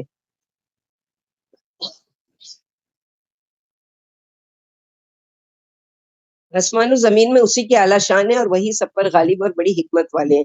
حق تعالیٰ نے فرمایا مجھے آدم کے بیٹے نے جھٹلایا، حالانکہ اسے یہ بات لائق نہیں تھی، اور اس نے مجھے گالیاں دی حالانکہ اسے یہ بات بھی لائق نہیں تھی. اس کا جھٹلانا تو یہ ہے کہ وہ کہتا ہے کہ اللہ مجھے دوبارہ پیدا نہیں کریں گے، یعنی نہیں کر سکتے جس طرح اس نے شروع میں پیدا کیا تھا. اور اس کا گالی دینا یہ ہے کہ اللہ کے اولاد ہے، حالانکہ میں اکیلا ہوں، بے نیاز ہوں، نہ صاحب اولاد ہوں اور نہ ماں باپ والا ہوں اور نہ میرے برابر کوئی ہے. ابن عباس فرماتے ہیں اس کی شان ایسی اعلیٰ ہے کہ اس کے سوا نہ کوئی اور رب ہے اور نہ معبود، بس وہ ایسا غالب ہے کہ کوئی اسے شکست نہیں دے سکتا اور اس کے کسی کام میں آڑے آ ہی نہیں سکتا. وہ تو اپنی ہماگیر قدرت سے اور قول افعال میں اپنی حکمت و ولی ستوت سے سب پر غالب اور سب اس کے قابو میں ہے. ضرب لکم مثلا من انفسکم هل لکم مما ملکت ایمانکم من شرکاء فیما رزقناکم فانتم فیہ سواء تخافونہم کخیفتکم انفسکم كذلك نفصل الآيات لقوم يعقلون. بل اتبع الذين ظلموا أهواءهم بغير علم ومن يهدي من أضل الله وما لهم من ناصرين. اللہ نے تمہارے لیے تمہاری جنس ہی میں سے ایک مثال بیان فرمائی. ہم نے جو کچھ تم کو دے رکھا ہے، کیا اس میں تمہارا کوئی غلام بھی شریک ہے کہ تم اور وہ اس میں برابر کا حق رکھتے ہو، اور تم کو ان سے اسی طرح خوف ہو جیسے تم کو اپنے نفسوں سے خوف ہوتا ہے. اسی طرح اللہ عقل والوں کے لیے کھول کر کے مثالیں بیان فرماتے، بلکہ ان ظالموں نے بلا دلیل کے اپنی خواہشات کی پیروی کی، اور اسے کون راہ پر لا سکتا ہے؟ جس کو اللہ گمراہ کر دے اس کا کوئی مددگار نہیں. تو سورہ نحل میں بھی ہم نے پڑھ چکے مثال کہ تم نے مثلا ہم نے کوئی نوکر رکھا ہے، اب اس کو جو سیلری مہینے کی دیتے ہیں وہ دیتے ہیں. کیا کبھی ایسا ہوتا ہے کہ جتنا بھی مال ہمارے پاس ہے اس کو کسی دن ہم کہیں کہ آدھا تیرا ہے اور آدھا میرا؟ ایسا کوئی بڑے دل والا ہو سکتا ہے؟ کوئی بھی نہیں. تو اللہ کے ذات جو شریک کرتے ہیں وہ بھی تمہارے اسی طرح ایک، یعنی بے عقل والا کام ہے کہ تم عام دنوں میں عام لوگوں کے ساتھ ایسا نہیں کرتے، تو اللہ سبحانہ و تعالیٰ کے برابر کیسے دوسروں کو شریک ٹھہراتے ہو کہ اللہ کا جو حق ہے وہ دوسروں کو دیتے ہو اور اس میں برابری کرتے ہو. یہاں پر سخت اور یہ کفر ہے کہ اللہ تعالیٰ کے ساتھ کسی کو شریک ٹھہرایا جائے. باقی وجہ کا لدین حنیف و فطرت اللہ التی فطر الناس علیہ لا تبدیل لخلق اللہ ذلک الدین القیم ولکن اکثر الناس لا یعلمون منیبین الیہ واتقوا واقیموا الصلاۃ ولا تکونوا من المشرکین من الذین فرقوا دینهم وکانوا شیعا کل حزب بما لدیہم فرحون. اس لیے آپ یکسو ہو کر اپنا رخ دین کی طرف اللہ کی اس فطرت پر قائم رکھیں جس پر اس نے لوگوں کو پیدا کیا ہے. اللہ کی بنائی ہوئی چیز کو تبدیلی نہیں، یہی سچا دین ہے، لیکن اکثر لوگ سمجھتے نہیں. اللہ کی طرف جھک کر اسی سے ڈرتے رہو، نماز قائم رکھو اور مشرکوں میں نہ ہو جنہوں نے اپنے دین کو ٹکڑے ٹکڑے کر ڈالا اور گروہ در گروہ بن گئے اور ہر گروہ اپنے پاس والی بات پر نازا و خوش ہے. ایک حدیث قدسی میں ہے کہ میں نے اپنے بندوں کو توحید پر پیدا کیا، پھر یہ شیطان کے بہکانے سے صحیح دین سے ہٹ گئے. اور کئی حدیثوں سے ثابت ہے کہ حق تعالیٰ نے ہر شخص کو اسلام پر پیدا فرمایا، پھر بعد میں بعض لوگ یہودی، عیسائی، مجوسی اور دیگر باطل دینوں پر قائم رہے. ایک حدیث میں کہ نبی صلی اللہ علیہ وسلم نے ہر بچہ فطرت کی ہی پر پیدا کیا، پھر اس کے ماں باپ اسے یہودی، عیسائی یا مجوسی بناتے ہیں. عمر رضی اللہ عنہ نے معاذ بن جبل سے پوچھا کہ اس امت کی اصلاح کی کیا چیز ہے؟ بولے تین، اور یہی تین ان کی نجات کا باعث ہے، یعنی اخلاص، یعنی وہ فطرت جس پر اللہ نے لوگوں کو پیدا کیا، توحید پر قائم رہنا، نماز جو دین کی روح ہے اس کی حفاظت کرنا، اور اطاعت جس سے انسان گناہوں سے بچا رہتا ہے. فرمایا تم نے ٹھیک جواب دیا، یعنی یہ تین چیزیں جو ہے وہ انسان کی نجات کا ذریعہ ہے. اللہ کو ایک ماننا، نماز سے مدد لینا، اور اس کے علاوہ کیا ہے کہ اللہ کی اطاعت کرتے ہوئے گناہوں سے بچتے رہنا. وَإِذَا مَسَّ النَّاسَ ضُرٌّ دَعَوْا رَبَّهُمْ مُنِيبِينَ إِلَيْهِ ثُمَّ إِذَا أَذَاقَهُم مِّنْهُ رَحْمَةً إِذَا فَرِيقٌ مِّنْهُم بِرَبِّهِمْ يُشْرِكُونَ لِيَكْفُرُوا بِمَا آتَيْنَاهُمْ فَتَمَتَّعُوا فَسَوْفَ تَعْلَمُونَ أَمْ أَنزَلْنَا عَلَيْهِمْ سُلْطَانًا فَهُوَ يَتَكَلَّمُ بِمَا كَانُوا بِهِ يُشْرِكُونَ وَإِذَا أَذَقْنَا النَّاسَ رَحْمَةً فَرِحُوا بِهَا وَإِن تُصِبْهُمْ سَيِّئَةٌ بِمَا قَدَّمَتْ أَيْدِيهِمْ إِذَا هُمْ يَقْنَطُونَ أَوَلَمْ يَرَوْا أَنَّ اللَّهَ يَبْسُطُ الرِّزْقَ لِمَن يَشَاءُ وَيَقْدِرُ إِنَّ فِي ذَلِكَ لَآيَاتٍ لِقَوْمٍ يُؤْمِنُونَ. جب لوگوں کو کوئی مصیبت پہنچتی ہے تو اپنے رب کی طرف جھک کر اسی سے دعائیں مانگتے ہیں کہ اے میرے رب یہ مصیبت مجھ سے دور کر دیجئے. پھر جب وہ انہیں اپنی مہربانی سے نجات دے دیتے ہیں فوراً ہی ان میں سے ایک جماعت اپنے رب کے ساتھ شرک کرنے لگتی ہے تاکہ ہماری دیوی نعمت کی ناشکری کریں. اچھا اور تھوڑا سا فائدہ اٹھا لو، عنقریب تم کو معلوم ہو جائے گا کیا ہم نے ان کے لیے آسمان سے شرک کی کوئی دلیل اتاری ہے جو ان کے شریکوں کو ثابت کرتی ہو. اور جب ہم لوگوں کو اپنی رحمت سے نوازتے ہیں تو اس پر پھول جاتے ہیں، اور اگر انہیں ان کے کرتوتوں کی وجہ سے کوئی تکلیف پہنچ جائے تو وہ فوراً ہی نا امید ہو جاتے ہیں. کیا انہیں یہ معلوم نہیں کہ اللہ ہی جسے چاہتے فراخ روزی دیتے ہیں اور جسے چاہتے کم کر دیتے ہیں؟ یقیناً اس میں ایمان والوں کے لیے بڑی بڑی نشانیاں ہیں. جیسے کسی نے کیا خوب کہا ہے کہ اگر مجھے کوتوال یا کوئی ذمہ داری آدمی ڈانٹے اور ڈرائے تو میں تو اسی سے کانپ اٹھتا ہوں، اور یہاں تو ڈرانے والے وہ شہنشاہ ہیں جس کے اشارے پر چیزیں بنتی اور بگڑتی ہیں، اس کے ڈراوے سے تو بدرجہ اولا کانپ رہے. یعنی ہمارے سامنے اگر کوئی پولیس کا نام لے وہ تو کتنا ڈر جاتے ہیں. تو ڈرنے کی اصل ہستی کون ہے؟ اللہ سبحانہ و تعالیٰ کی ذات. کیوں اس سے نہیں ڈرتے اور کیوں اپنے گناہ کرتے ہوئے اس کا خیال نہیں آتا کہ اللہ تعالیٰ ہم کو دیکھ رہے ہیں؟ صحیح حدیث سے ثابت ہے کہ مومن کی خوش قسمتی ہے کہ اس کے لیے اللہ کے ہر فیصلے میں خیر و برکت ہے. اگر اسے آرام پہنچتا ہے تو شکر بجا لاتا ہے، اور تکلیف پہنچتی ہے تو صبر کرتا ہے. دونوں ہی حالتوں میں اس کے لیے خیر ہی خیر ہے. فَآتِ ذَا الْقُرْبَى حَقَّهُ وَالْمِسْكِينَ وَابْنَ السَّبِيلِ ذَلِكَ خَيْرٌ لِّلَّذِينَ يُرِيدُونَ وَجْهَ اللَّهِ وَأُولَٰئِكَ هُمُ الْمُفْلِحُونَ. وَمَا آتَيْتُم مِّن رِّبًا لِّيَرْبُوَ فِي أَمْوَالِ النَّاسِ فَلَا يَرْبُوَ عِندَ اللَّهِ وَمَا آتَيْتُم مِّن زَكَاةٍ تُرِيدُونَ وَجْهَ اللَّهِ فَأُولَٰئِكَ هُمُ الْمُضْعِفُونَ. اللہ الذی خلقکم ثم رزقکم ثم یمیتکم ثم یحییکم هل من شرکائکم من یفعل من ذلک من شیء سبحانہ وتعالی عما یشرکون. رشتہ دار کو اور محتاجوں مسافروں کو ہر ایک کو اس کا حق دو کہ ان کے لیے بہتر ہے جو اللہ کی رضا چاہتے ہیں، اور ایسے ہی لوگ کامیاب ہوں گے. تم اپنا مال جو سود پر دوسروں کو دیتے ہو تاکہ لوگوں کے مالوں میں تمہارا مال بڑھتا رہے، وہ اللہ کے نزدیک نہیں بڑھتا. اور جو اللہ کی رضا جوئی کے لیے زکوٰۃ دیتے ہیں تو ایسے ہی لوگ مال بڑھانے والے ہیں. اللہ ہی نے تم کو پیدا کیا، پھر اسی نے روزی پہنچائی، پھر وہی ماریں گے، پھر وہی دوبارہ زندہ فرمائیں گے. تمہارے شریکوں میں سے کوئی ایسا ہے جو ان کاموں میں سے ایک کام بھی کر سکے؟ مشرکوں کی جو جھوٹ گھڑنا ہے اس سے اللہ پاک اور برتری ہے۔ یہاں صلہ رحمی کا حکم دیا جا رہا ہے کہ رشتہ داروں اور مسافروں اور جو بھی وہ ہیں ان کو ان کا حق دیتے رہا کرو، چاہے کہ وہ تم کو دیں یا نہیں دیں، اور ان سے بدلے میں لینے کی امید پر مت دو، بلکہ اللہ تعالیٰ سے اس کا یہاں پر جو سود کا ربا کا ورڈ آیا ہے، سود کا، وہ اس معنی میں نہیں ہے کہ سودی لین دین کرنا حرام ہے، یہاں پر وہ ہے کہ یعنی جس نے کسی کو اس خیال سے کسی کو گفٹ دیا اپنے رشتہ دار کو کہ وہ اسے بدلے میں اس کو اس سے زیادہ اچھا دے گا، ایسے تحفے کا ثواب اللہ کے ہاں کچھ نہیں ملے گا، یعنی بڑھ کر نہیں ملے گا، جیسے سود کا تم بڑھ کر لیتے ہو ویسے تم کو بڑھ کر نہیں ملے گا، اگرچہ ایسا کرنا جائز ہے، حرام نہیں ہے، اسی طرح سے دینا لینا جائز ہے، مگر نبی صلی اللہ علیہ وسلم کو خصوصیت کے ساتھ اسے منع فرمایا گیا کہ کسی کو کچھ بھی دیتے ہوئے اگر وہ مثلا تم دیتے ہو اور خالص نیت سے کسی کو دیتے ہو کہ میں یہ کپڑا یا یہ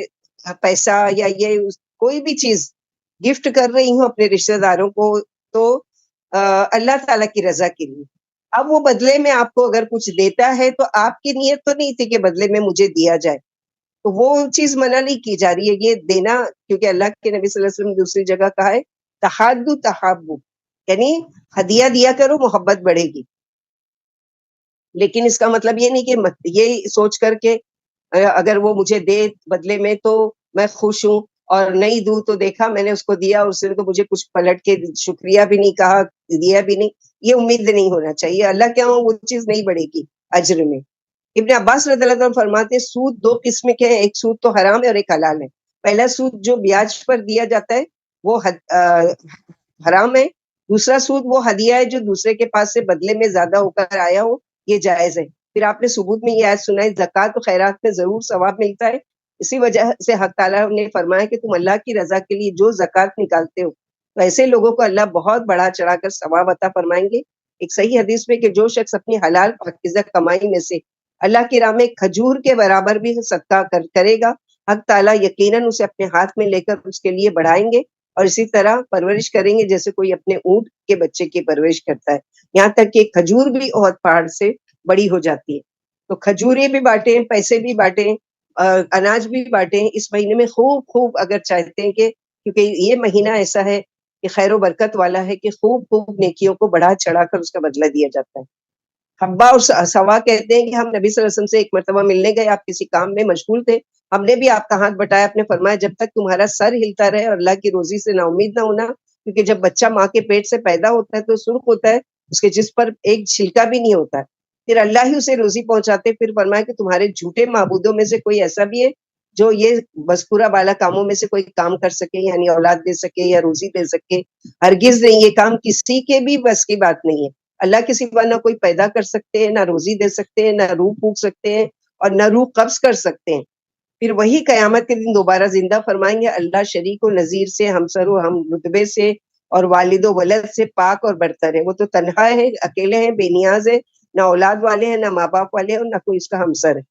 ظاہر الفساد فی البر والبحر بما کسبت ایدی الناس لیذیقہم بعض الذی عملوا لعلہم یرجعون قل سیروا فی الارض فانظروا کیف کان عاقبۃ الذین من قبل کان اکثرهم مشرکین۔ لوگوں کی بدعملیوں کی وجہ سے خشکی اور تری میں فساد پیدا ہو گیا تاکہ اللہ انہیں ان کے بعض کرتوتوں کی سزا چکا دے، تاکہ گناہوں سے باز آ جائے۔ آپ فرما دیجئے دنیا میں چل پھر کر دیکھو تم سے پہلے لوگوں کا کیا انجام ہوا، جن میں سے اکثر مشرک و بت پرست تھے۔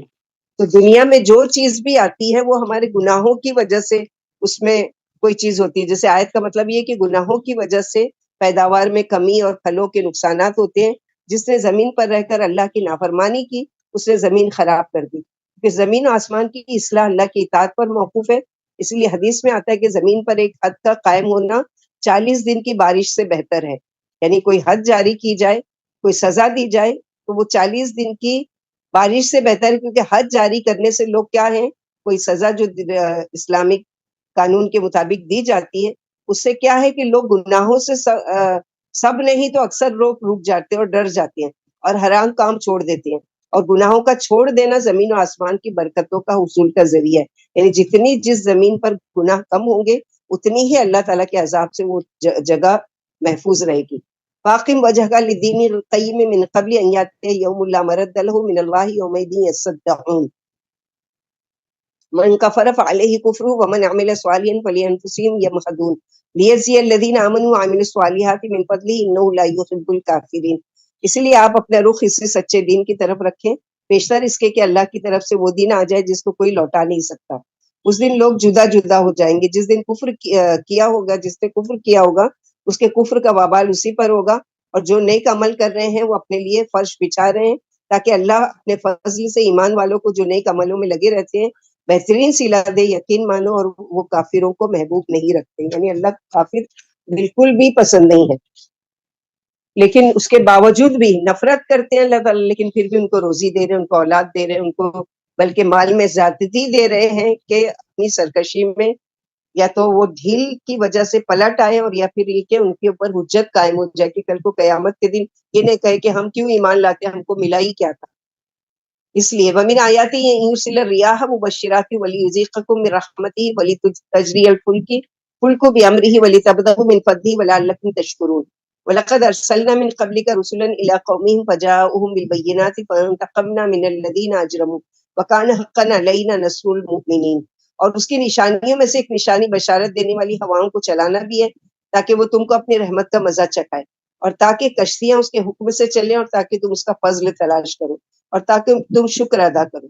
بلا شبہ ہم نے آپ سے پہلے تمام قوموں کی طرف رسول بھیجے، ان کے پاس صاف صاف معجزے لے کر آئے، پھر ہم نے مجرموں سے انتقام لیا، اور ایمان والوں کی مدد ہمارے ذمے واجب ہے. نبی صلی اللہ علیہ وسلم نے فرمایا جو مسلمان اپنے بھائی کی آبرو بچا لے اللہ کے ذمے ہے کہ اسے قیامت کے دن جہنم کی آگ سے بچا لیں گے. پھر آپ نے وکان حقا علینا نصر المؤمنین، یعنی اللہ تعالیٰ کا تو وعدہ ہے کہ اللہ تعالیٰ مدد کرتے ہیں. واللہ فی عون العبد ما کان العبد فی عون اخیہ. اللہ تعالیٰ اپنے بندے کی اس وقت تک مدد میں لگے رہتے ہیں جب تک بندہ اپنے بھائی کی مدد میں لگا رہتا ہے. تو چاہتے ہیں کہ اللہ ہماری مدد کرے تو ہم دوسروں کے لیے خیر خواہ ہو جائیں، دوسروں کے لیے مددگار بن جائیں، دوسروں کے کام آنے والے بن جائیں. اللہ الذی یرسل الرياح فتثير سحابا فيبسطه في السماء كيف يشاء ويجعله كسفا فترى الودق يخرج من خلاله فإذا أصاب به من يشاء من عباده إذا هم يستبشرون وإن كانوا من قبل أن ينزل عليهم من قبله لمبلسين فانظر إلى آثار رحمة الله كيف يحيي الأرض بعد موتها إن ذلك لمحيي الموتى وهو على كل شيء قدير ولئن أرسلنا ريحا فرأوه مصفرا لظلوا من بعده يكفرون. اللہ ہی ہوائیں بھیجتے ہیں جو بادل اٹھاتی ہے، پھر اسے اپنی مرضی کے مطابق آسمان میں پھیلا دیتے ہیں اور اس کے ٹکڑے ٹکڑے کر دیتے ہیں. پھر تم دیکھتے ہو کہ اس میں سے قطرے قطرے بارش برس پڑتے ہیں، پھر اللہ اپنے بندوں میں سے جس پر چاہتے ہیں اسے برسا دیتے ہیں، تب دفتن وہ کھل اٹھتے ہیں. یقین مانو کہ وہ قبل اس کے کہ ان پر میں برسائے آس توڑ دیتے ہیں. پھر تم اللہ تعالیٰ کی رحمت کے آثار دیکھ کر وہ خشکی کے بعد زمین کو کس طرح سے سرسبز و شاداب بنا دیتے ہیں. یقین مانو وہ اسی طرح مردوں کو زندہ فرما دیں گے، اور وہ ہر چیز پر خوب قادر ہے. اور اگر ہم تیز ہوا بھیج دیں اور لوگ کھیتوں کو زرد مرجھائے ہوئے دیکھ لیں تو پھر اس کے بعد ناشکری کرنے لگتے ہیں. اللہ تعالیٰ شکر کرنے والوں کی بھی صفات بیان کر رہے ہیں، ناشکروں کی بھی. اور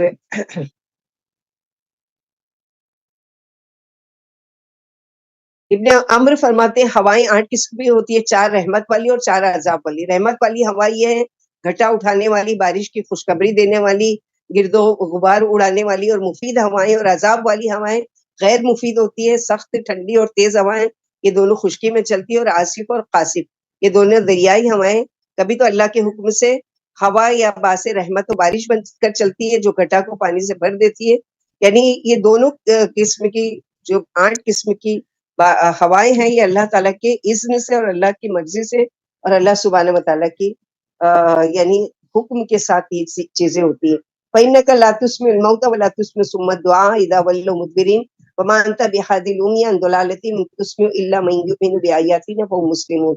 بلا شبہ آپ مردوں کو نہیں سنا سکتے اور نہ بہروں کو اپنی آواز سنا سکتے جبکہ وہ پیٹ پھیر کر جا بھی رہے ہوں، اور نہ آپ اندھوں کو ان کی گمراہی سے راہ پر لا سکتے ہیں. آپ تو صرف انہی کو سناتے ہیں جو ہماری آیتوں پر ایمان رکھتے ہیں اور فرما برداری بھی کرتے ہیں. نبی صلی اللہ علیہ وسلم نے فرمایا جو شخص اپنے کسی ایسے مسلمان بھائی کی قبر سے گزرتا ہے جسے وہ دنیا میں جانتا تھا، پھر اسے سلام کرتا ہے تو اللہ اس کی روح اس میں لوٹا دیتے ہیں یہاں تک کہ وہ سلام کا جواب دیتا ہے. لیکن ہم کو آواز نہیں آتی ہے، لہٰذا ہم کو کیا کرنا چاہیے؟ جب بھی قبرستان سے گزرے تو ضرور السلام علیکم اہل الدیار اللہ الذی خلقکم من ضعف ثم جعل من بعد ضعف قوة ثم جعل من بعد قوة ضعفا وشیبا یخلق ما یشاء وهو العلیم القدیر. اللہ ہی نے تم کو کمزوری میں پیدا کیا، پھر کمزوری کے بعد طاقت بخشی، پھر طاقت کے بعد کمزوری اور بڑھاپا دیا. وہ جو چاہے پیدا کرے اور وہی خوب جاننے والے اور خوب خبر رکھنے والے ہیں. وَيَوْمَ تَقُومُ السَّاعَةُ يُقْسِمُ الْمُجْرِمُونَ مَا لَبِثُوا غَيْرَ سَاعَةٍ كَذَلِكَ كَانُوا يُؤْفَكُونَ وَقَالَ الَّذِينَ أُوتُوا الْعِلْمَ وَالْإِيمَانَ لَقَدْ لَبِثْتُمْ فِي الْكِتَابِ اللَّهِ إِلَى يَوْمِ الْبَعْثِ فَهَذَا يَوْمُ الْبَعْثِ وَلَكِنَّكُمْ كُنْتُمْ لَا تَعْلَمُونَ وَيَوْمَئِذٍ لَا يَنفَعُ الَّذِينَ ظَلَمُوا مَعْذِرَتُهُمْ وَلَا هُمْ يَسْتَعْتَبُونَ. اور جس دن قیامت قائم ہو جائے گی، جس دن قیامت آ جائے گی تو مجرم قسمیں کھا کھا کر کہیں گے کہ وہ گھڑی بھر ہی ٹھہرے، اسی طرح دنیا میں یہ بہکے ہوئے ہی رہے. اور جن لوگوں کو علم و ایمان نصیب ہو وہ جواب دیں گے تم اللہ کی کتاب کے مطابق قیامت تک ٹھہرے رہے، اسی لیے یہ قیامت کا دن آ گیا لیکن تم کو تو اس کا یقین ہی نہیں تھا. پھر اس دن کوئی عذر ظالموں پہ کام نہیں آئے گا اور نہ ان سے توبہ طلب کی جائے گی اور نہ ان کی توبہ قبول کی جائے گی. توبہ کے دروازے کھلے ہیں جب تک کہ موت کا غرغرہ نہیں شروع ہو جاتا اور فرشتوں کو نہیں دیکھ لیتے، اور ایک توبہ کا دروازہ کھلا ہے قیامت تک کے لیے جب تک کہ سورج مغرب سے طلوع نہیں ہو جاتا، اس وقت تک کے لیے توبہ کے دروازے کھلے. لہٰذا توبہ میں جلدی کرنا چاہیے، ڈیلے نہیں کرنا چاہیے کہ ایک قیامت تو جب آئے گی لیکن ایک تو جو ہے موت کا وقت تو وہ کسی کو بھی نہیں پتہ ہے نا، کہ گناہ کی زندگی میں اور نافرمانی کی زندگی میں اور اللہ کی ناشکری کی زندگی میں زندگی گزرتے ہوئے اور سانس رک جائے اور توبہ نہیں کی تھی تو پھر کتنا جواب دیں گے اللہ تعالیٰ کیا. وَلَقَدْ ضَرَبْنَا لِلنَّاسِ فِي هَذَا الْقُرْآنِ مِنْ كُلِّ مَثَلٍ وَلَئِنْ جِئْتَهُمْ بِآيَةٍ لَيَقُولَنَّ الَّذِينَ كَفَرُوا إِنْ أَنْتُمْ إِلَّا مُبْطِلُونَ كَذَلِكَ يَطْبَعُ اللَّهُ عَلَى قُلُوبِ الَّذِينَ لَا يَعْلَمُونَ فَاصْبِرْ إِنَّ وَعْدَ اللَّهِ حَقٌّ وَلَا يَسْتَخِفَّنَّكَ الَّذِينَ لَا يُوقِنُونَ. بلا شبہ ہم نے اس قرآن میں لوگوں کے لیے ہر قسم کی مثالیں بیان کرتی ہیں، اور اگر آپ ان کے پاس کوئی نشانی لے کر آئے تو یقیناً کافر یہی کہیں گے تم جھوٹے ہو. اسی طرح اللہ ان لوگوں کے دلوں پر مہر لگا دیتے جو یقین نہیں لاتے، اس لیے آپ صبر کریں. دیکھیے اللہ کا وعدہ سچا ہے، یقین نہ لانے والے آپ کو ہلکا ہی خفیف نہ کر دیں، یعنی ہلکا نہ کر دیں. تو یہاں پر نبی صلی اللہ علیہ وسلم کو تسلی دی جا رہی ہے. الحمدللہ الذی بنعمتہ تتم الصالحات. سورہ روم مکمل ہوئی. اگلی سورہ جو ہے وہ سورہ لقمان ہے، اور لقمان کون تھے جب ان کا ذکر آئے گا تو ان کے بارے میں دیکھیں گے. تو اللہ سبحانہ و تعالیٰ یہاں پر یعنی جس بندے کی سے چاہتے ہیں محبت کرتے ہیں، جس کو عزت دینا چاہتے ہیں، اس کا نام بھی قیامت تک کی یہ کتابوں میں باقی رکھا ہے. بسم اللہ الرحمن الرحیم.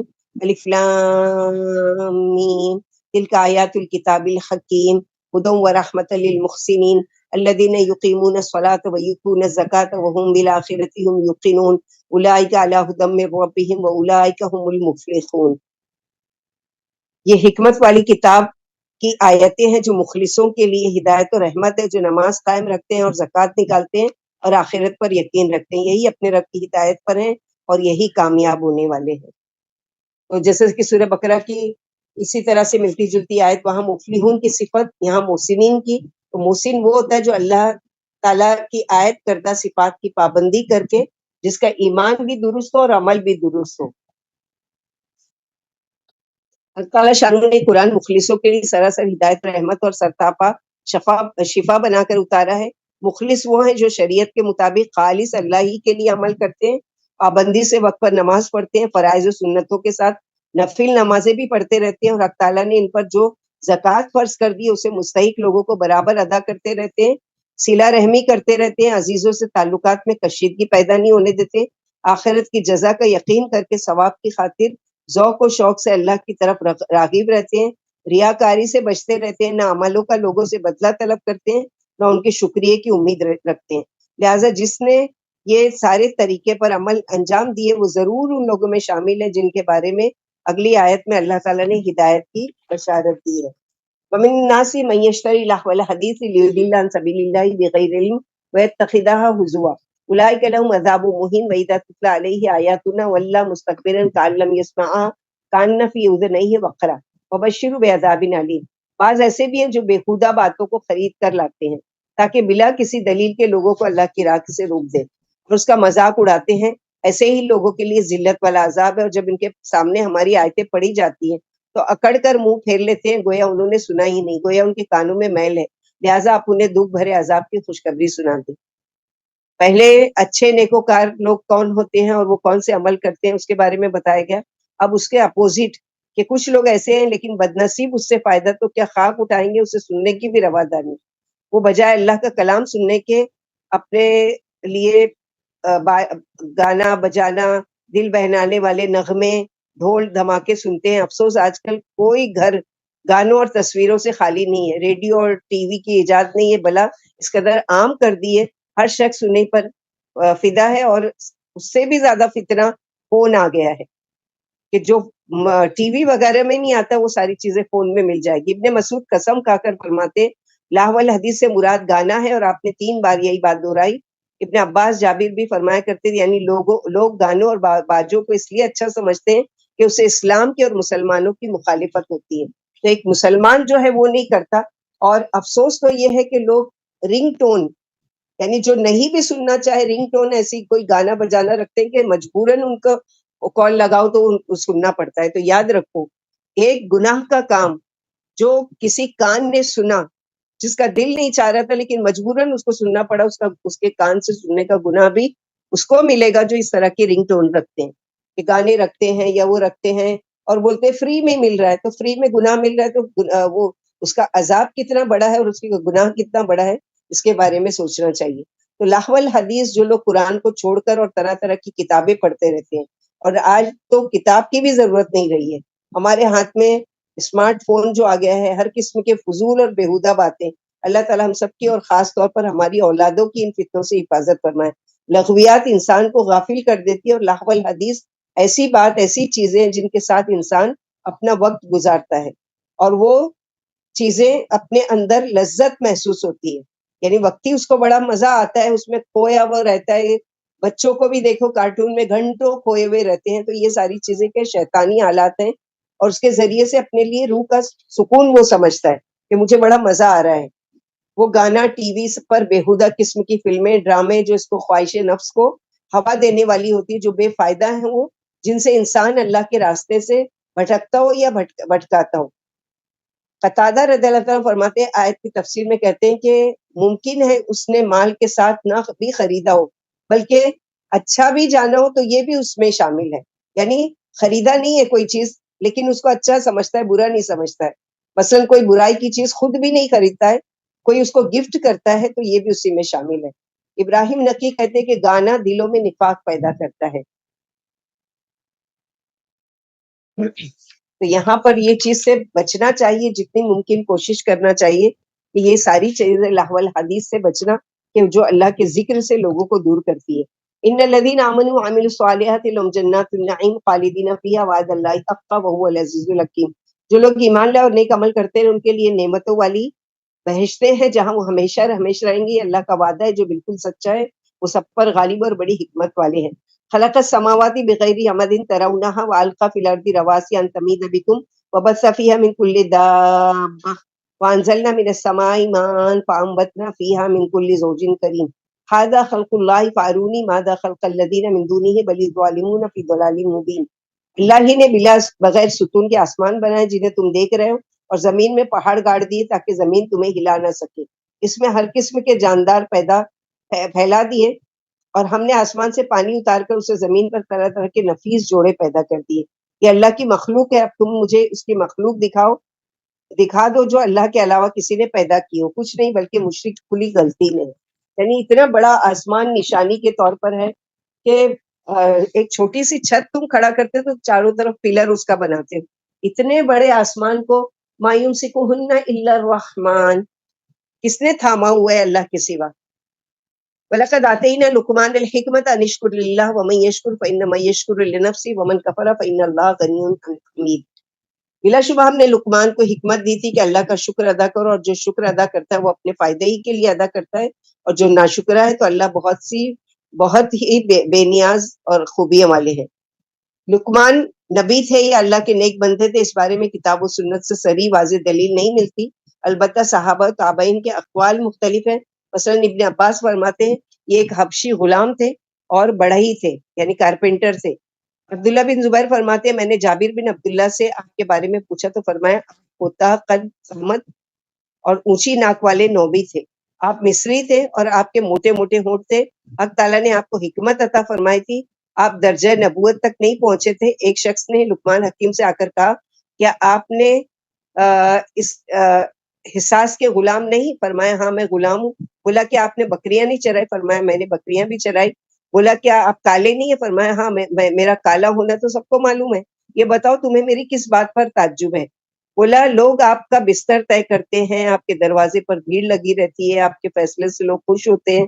فرمایا بیٹا اگر تم میری بات غور سے سن لو، سن کر اس پر عمل بھی کر لو تو تم بھی میری طرح ہو جاؤ گے۔ فرمایا نگاہیں ہمیشہ پست رکھنا، یعنی اچھے کام کی نصیحت کی۔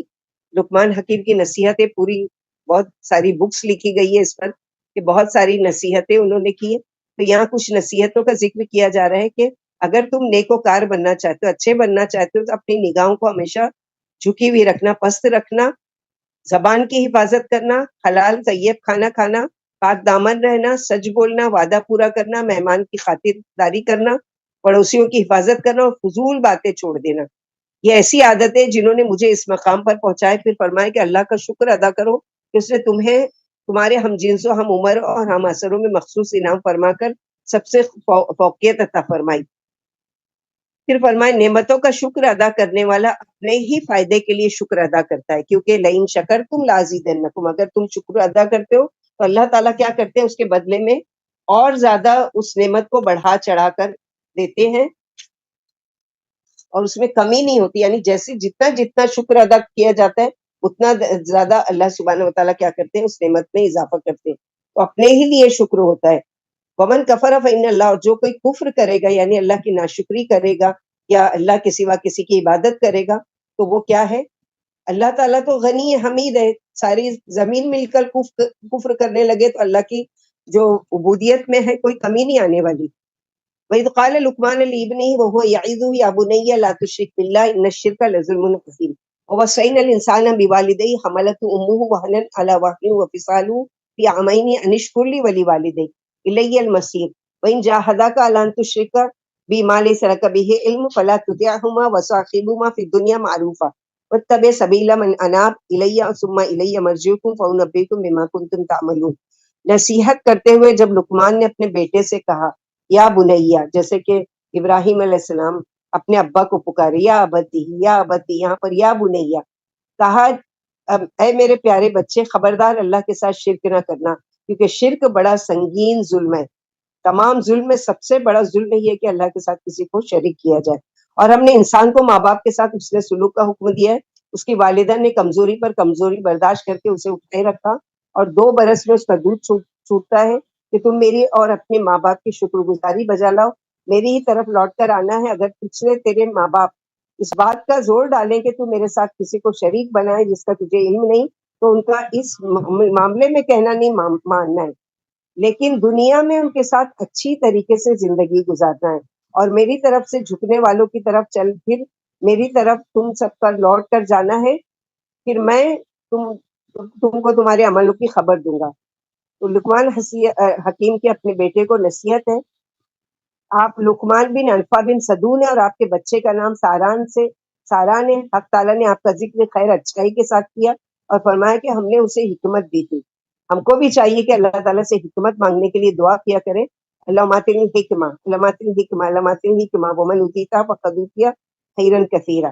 باپ بیٹے پر شفیق و مہربان ہوتا ہے، اسے دل و جان سے چاہتا ہے، اسی لیے اسی جذبہ محبت کی بنا پر آپ اپنے بچے کو حکمت کی بات سمجھا رہے ہیں کہ دیکھنا ساران، سب سے پہلے تو تم پر اللہ کا حق ہے کہ اس کی بلا شرکت غیر خالص عبادت کرنا، وہ اکیلا، اس کا کوئی شریک نہیں، خبردار اس کے ساتھ کسی کو شریک نہ کرنا۔ شرک سے ڈراتے ہوئے فرماتے یہ ایسا سنگین گناہ ہے جس کے مقابلے کا کوئی اور گناہ نہیں، اس لیے اس سے ہمیشہ بچتے رہنا۔ ابن مسعود فرماتے جب سورہ انعام الذین آمنوا ولم یلبسوا ایمانہم بظلم اتری تو صحابہ کرام لرز گئے اور کہنے لگے ایسا کون ہے جس سے کوئی گناہ سرزد نہ ہوا ہو، یعنی کسی نہ کسی پر کسی طرح ظلم نہ کیا ہو۔ فرمایا یہاں ظلم سے مراد شرک ہے، کیا تم نے لقمان کا قول نہیں سنا، بیٹا اللہ کے ساتھ شرک نہیں کرنا کیونکہ شرک ظلم عظیم ہے۔ اس کے فوراً بعد ماں باپ کے ساتھ حسن سلوک کا حکم دیا۔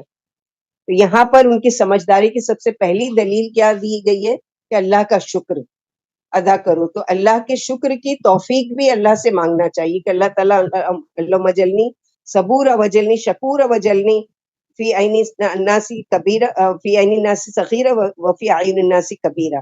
اور اللہم اللہ لک شکارہ لک دکارہ لک وہابہ لک متواہ. یہ توفیق بھی مانگنا چاہیے اللہ تعالیٰ سے کہ ہماری زبان کو شکر والا بنا دے.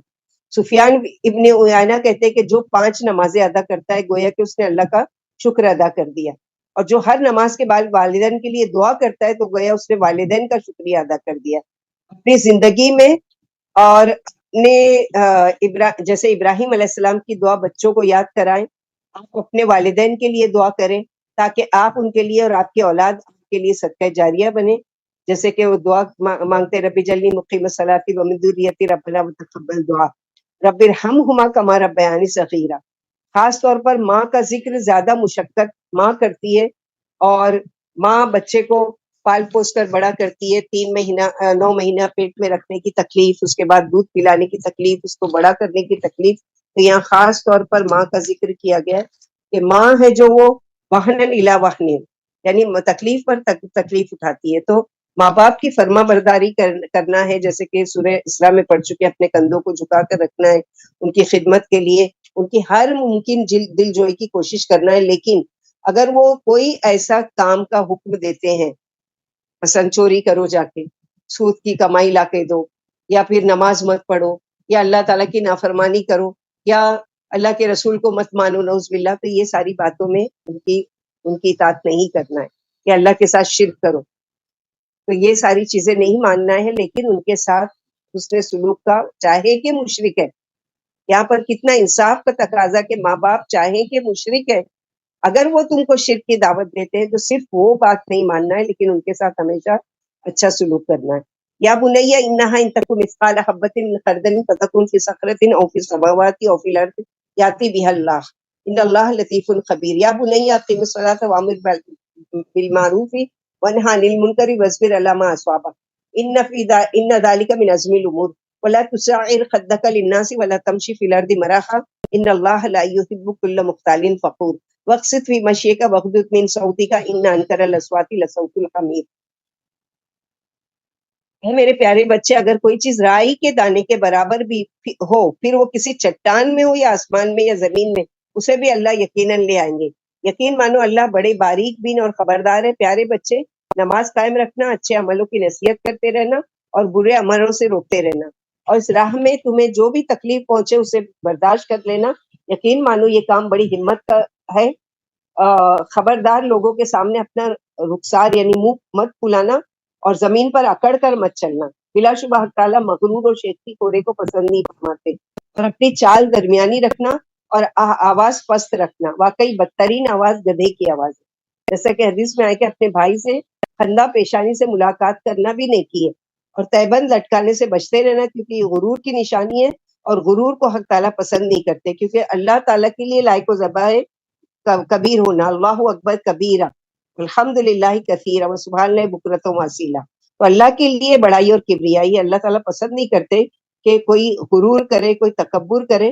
غرور نہ کرنا کہ اللہ کے بندوں کو حقیر جانو اور بات کرتے وقت ان سے منہ پھیر لو، پیٹ پھیر کر بات نہ کرو، تسنن سے بات چیت پھاڑ پھاڑ کر اور اترا کر باتیں نہ کرو. ثابت بن قیس فرماتے نبی صلی اللہ علیہ وسلم کے سامنے غرور کا ذکر چھڑ گیا، آپ نے اس کو سخت مذمت کی اور فرمایا اللہ کسی غرور و گھمنڈ کرنے والے کو پسند نہیں فرماتے.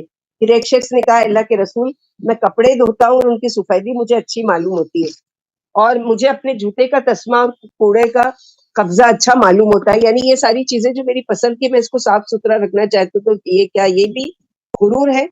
تو فرمائے تم لوگ یہ غرور نہیں ہے، بلکہ غرور کیا ہے، گھمنڈ کیا ہے کہ بطر الحق و غمت الناس، یعنی لوگوں کو اپنے سامنے حقیر سمجھنا، اور جب حق بات تم تک پہنچ جائے تو اس کا انکار کر دینا، اس کو ٹکرا دینا. نبی صلی اللہ علیہ وسلم نے فرمایا ہم بری مثال کے لائق نہیں. جو شخص کسی کو کچھ بطور ہبہ کے دے کر لوٹا لیتا ہے اس کی مثال ایسی ہے جیسے کہ کتا کہہ کر چاٹ لیتا ہے. نبی صلی اللہ علیہ وسلم نے فرمایا لقمان حکیم کہا کرتے تھے جب حق تعالیٰ کو کوئی چیز سونپ دی جائے تو اس کی حفاظت کرتے ہیں. لقمان حکیم نے اپنے بیٹے سے بطور نصیحت کے کہا کہ پیارے بچے، بناوٹ سے بچتے رہنا، کیونکہ یہ رات میں خطرے والی چیز اور دن میں قابل مذمت۔ نبی صلی اللہ علیہ وسلم نے فرمایا بہت سے پورا گندہ بالوں والے اور 2 کپڑوں والے جن کو لوگوں کے دروازوں سے دھکے دیے جاتے ہیں، ان کو کوئی حقیر سمجھتا ہے، لیکن جب وہ کوئی قسم کھا بیٹھتے ہیں تو اللہ تعالیٰ ان کی قسم کو ضرور پوری کرتے ہیں۔ ان میں سے ایک برا بن عازب مالک بھی ہیں، فرمائے مبارک ہیں وہ پارسا خاک نشین جو موجودگی کے وقت قابل توجہ نہیں ہوتے اور غیر موجودگی میں ان کی کوئی تلاش نہیں ہوتی۔ یہ لوگ چراغ ہیں اور ہر عظیم فتنے سے پاک و برتری۔ ایک دفعہ عمر رضی اللہ عنہ مسجد نبی میں داخل ہوئے تو نبی صلی اللہ علیہ وسلم کی قبر کے پاس معاذ بن جبل کو روتا ہوئے دیکھا۔ پوچھا کیا بات ہے، کیوں رو رہے ہو؟ بولے مجھے ایک حدیث رلا رہی ہے جو میں نے نبی صلی اللہ علیہ وسلم سے سنی تھی۔ آپ فرما رہے تھے کہ ذرا سی ریاکاری بھی شرک ہے۔ اللہ نیکوکاروں کو جو غیر مشہور و خاک نشین ہوتے محبوب رکھتے، جو غیر موجودگی میں ڈھونڈے نہیں جاتے اور موجودگی میں ناقابل توجہ ہوتے ہیں، ان کے دل ہدایت کے چراغ اور ہر سخت اور غبار والے فتنے سے بچ جاتے ہیں۔ تو یاد رکھیں کہ چھوٹا سے چھوٹا معمولی گناہ بھی اگر انسان چھپ کر سارے لوگوں سے کیا ہو لیکن وہ اللہ تعالیٰ کو اس کی بھی خبر ہو جاتی ہے۔ الم تروا ان اللہ سخر لكم ما في السماوات وما في الارض واسبغ عليكم نعمه ظاهرة وباطنة ومن الناس من يجادل في الله بغير علم ولا هدى ولا كتاب منير فإذا قيل لهم اتبعوا ما أنزل الله قالوا بل نتبع ما وجدنا عليه آباءنا أولو كان الشيطان يدعوهم إلى عذاب السعير۔ کیا تم نے دیکھا نہیں کہ اللہ نے تمہارے لیے زمین و آسمان کے ہر چیز مسخر فرما دی اور تم پر اپنی ظاہری اور باطنی نعمتیں مکمل کر دی۔